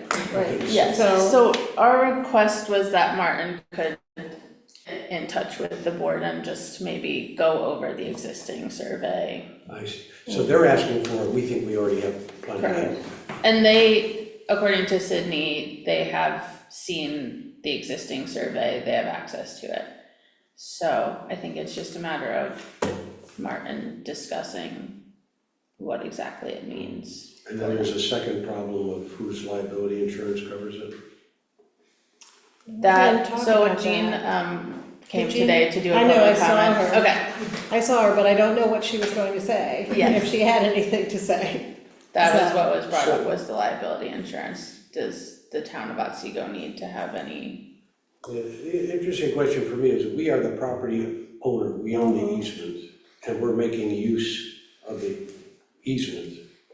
And I would assume our use would require, we'd protect ourselves from torts occurring on our own property. So I don't know why Otsego County would, but I may be missing something. We have an By Otsego, easement, we not the don't county. have the deed to this property, we're not the owner of the property. We own the right to use the We're property. the ones That's that right. to use. Right, Right, and so if we're putting the property to use under the permission that we have, we're a leaseholder in a way, Right. we're responsible for our conduct on that property. They've given, we've gotten the easement and now, I would just like that confirmed, Yeah, because sure. this came up with the Cooperstown Playground Program. And because the high school is in the town of Otsego and not in the village, they actually provided the insurance for the Cooperstown Playground Program. And it became that sort of an issue, so I want to just confirm absolutely. Whose property was the playground on, it's the school property, which is outside the village? it's outside the village. It's in the town of Otsego where this is too, Right. so that's all I'm just trying to ascertain. Yep. The exposure, The elementary school is outside of the village? excuse me? The elementary school is outside of the village? They also use the, The once high they get little, 1 foot beyond that building, you're on, in the town of Otsego. In any case, I think those were the major issues or things that we talked about. All right, thank you. Motion to accept the. Can I ask two questions? Yeah, sure. So there's this note in here about the sign at Badger Park, Oh, which yes. I went to go see, and it looks great. I think it's not the sign, but maybe some landscaping around the sign to Okay, give it more prominence. And I think they were waiting on, some estimates from three, okay, so if it's landscaping, that's fine, I keep yeah, looking I know, at the I thought sign the and same can't thing too, figure out because it's a what's wrong. beautiful sign, yes. Yeah. And the other thing that I wanted to note, so there's the last bullet point under the Friends of the Parks says in passive voice, there is interest in a motor-free date on Otsego Road. Oh, yes, we discussed that and how difficult it would be to enforce it and, Well, How would that Otsego Lake is controlled by the state of New York, so if someone has interest, they're barking up the wrong tree by going to the village. okay. Well, we didn't go very far with it, it was just like, how would you enforce that? So, good to know. All right. Motion to accept Parks Board report. George, second by Anna, all in favor? Community and environment? Yeah, so a lot of these things we talked about previously, we talked about New York Forward. We have talked previously about temporary use permits, more to come on that, but you had enough zoning stuff to deal with tonight without getting into temporary use permits, so that will be coming. This issue of alcoholic beverages being sold at Lakefront Park, I did follow up on that in terms of a legal opinion, and the legal opinion was that we need to speak with our insurance carrier, to find out about our liability and particularly the insurance requirements for the vendor. What we should require of any vendor who purveys alcoholic beverages. I mean, we can have a broader discussion about whether that's something we want or don't want, but that may be the end point, because our insurance provider may say, no. And yes, we talked about banners there too, because my life has been banners of late.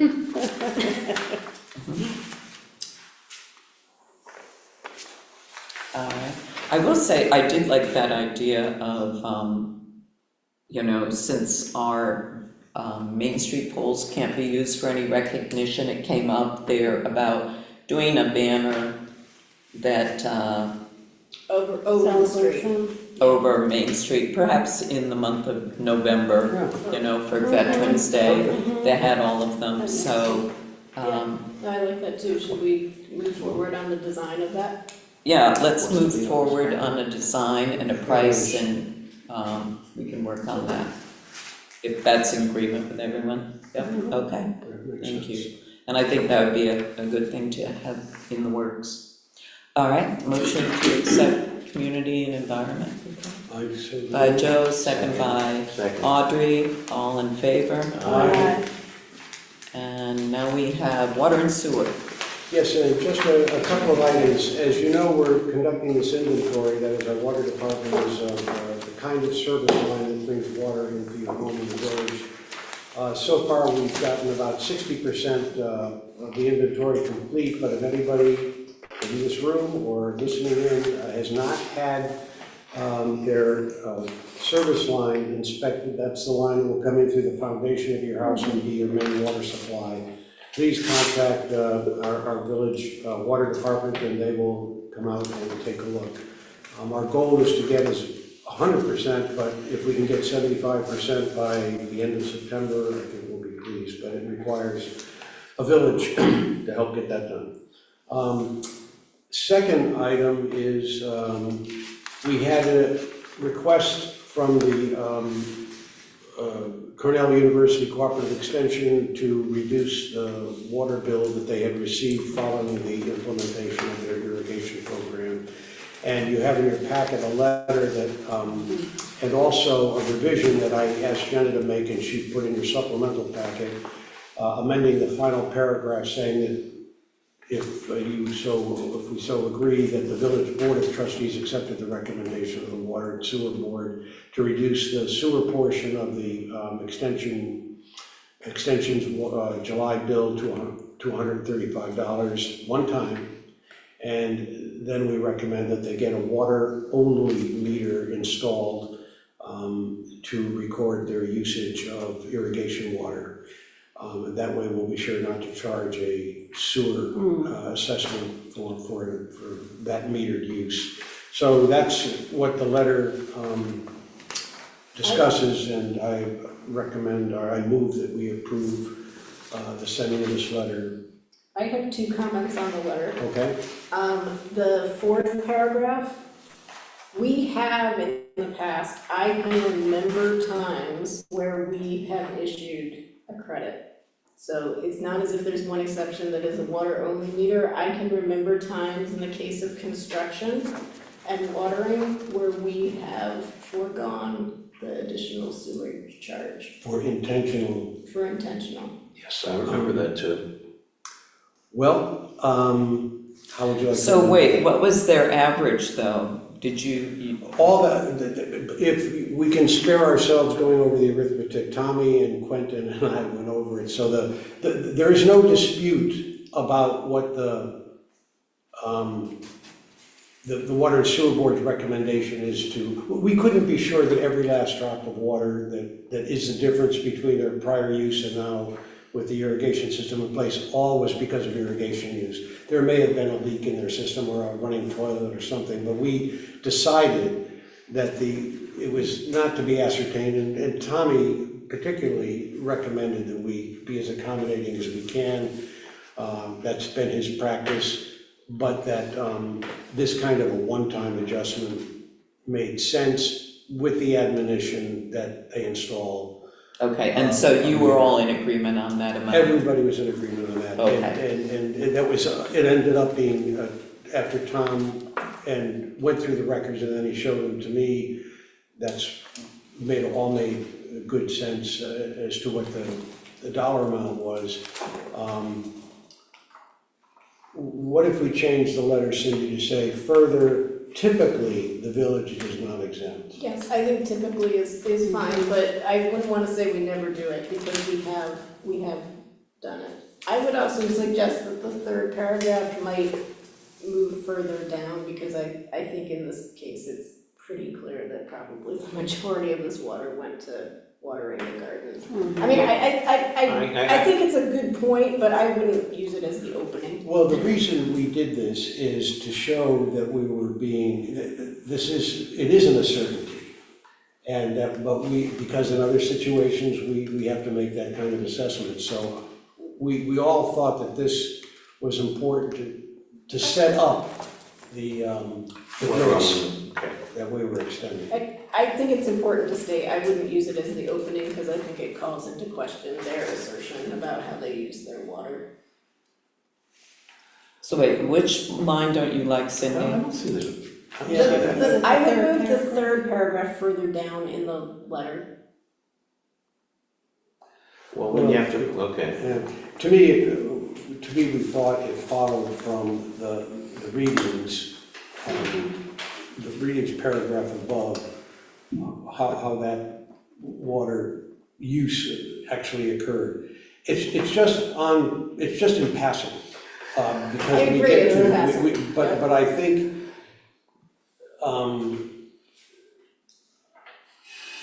the letter communicates what it needs to communicate, and as I say, Tommy, who has the most interface with customers in the village,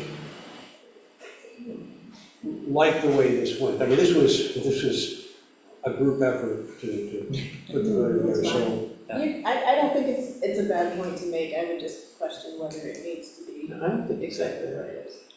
I think the end result is they're making accommodation and Yeah, saying, we That's let's the let's point. do, for the future though, let's, come get a little tighter with our numbers, that's all.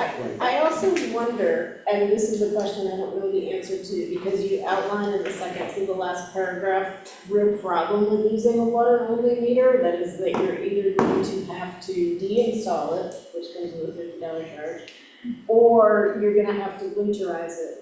If there is some other way to meter other than an official water meter, like is there a water meter you can put on your hose to tell how much? But that's But it's not ours, and we don't control it, and they can't read it. I'm just saying, it's a pretty significant expense to add a water-only meter. I know it doesn't, Well, but doesn't it's, seem that way. actually, we're supplying the meter. Yeah, For no free. cost, right? They plumb it in, and they should, it's one of those woulda, coulda, shoulda, when they designed the system to begin with, they should have put a meter in but, upstream of the meter going into the building. but every year, there will be significant charges related to that water meter. What do you mean by significant?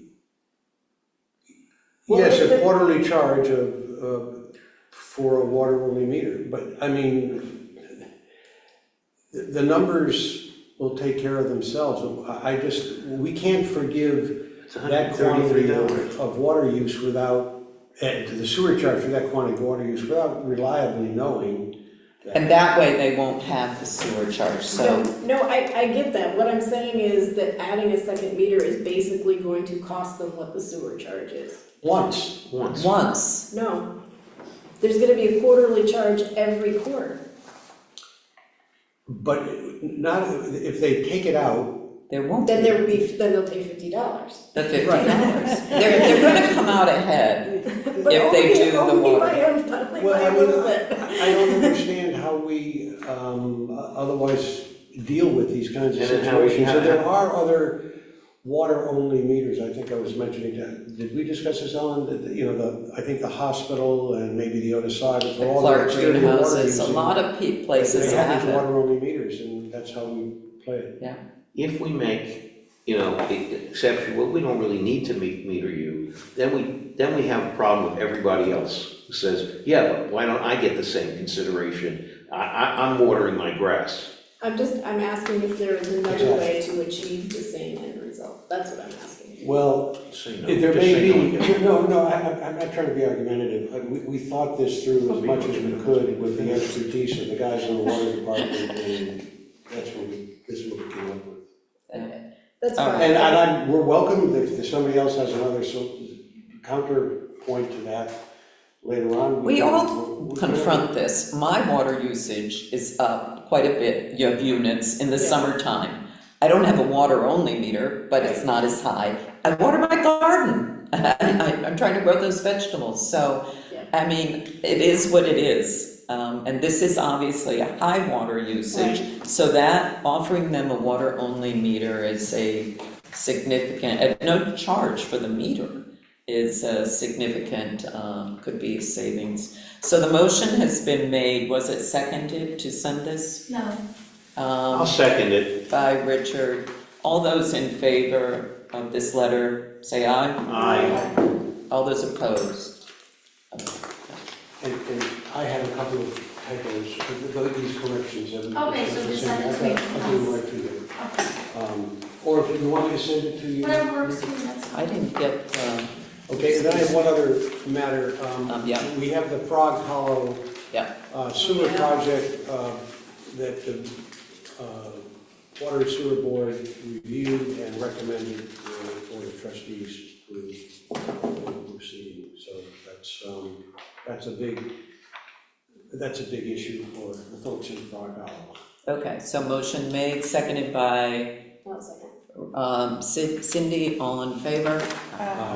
Motion to accept Water and Sewer Board report, Moved. Second. all in favor? And the WSC minutes are in here.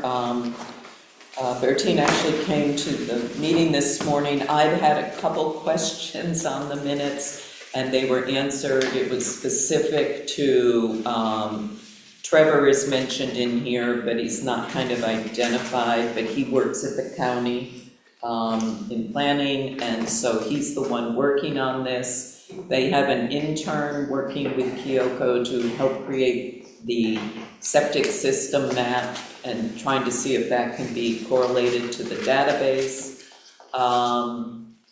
And they are looking at a presentation on effective septic systems, those that are and those that might not be. And it was a little unclear in the minutes what they were referencing there. Specifically, there was a reference to their ability to fundraise, and it made it sound in the minutes as if they could, they cannot. There has been a watershed fund set up in the Otsego County Community Foundation that is specific to supporting the watershed. They are, and it's been, I checked with NICOM and the village attorney, they can, even though they're appointed officials on a kind of governmental board, they can promote and assist that, but they can't obviously collect or be wholly involved in the fundraising. So those were that. Are there any other questions I missed there on those? All right. And if that is it, I don't believe we have any new business to conduct. We'll just remind everyone that Breakfast with the Board will be Monday, September 23rd at 8, and the next regular Board of Trustee meeting, Monday, September 23rd at 6. And if that is it, we will adjourn. Thank you all.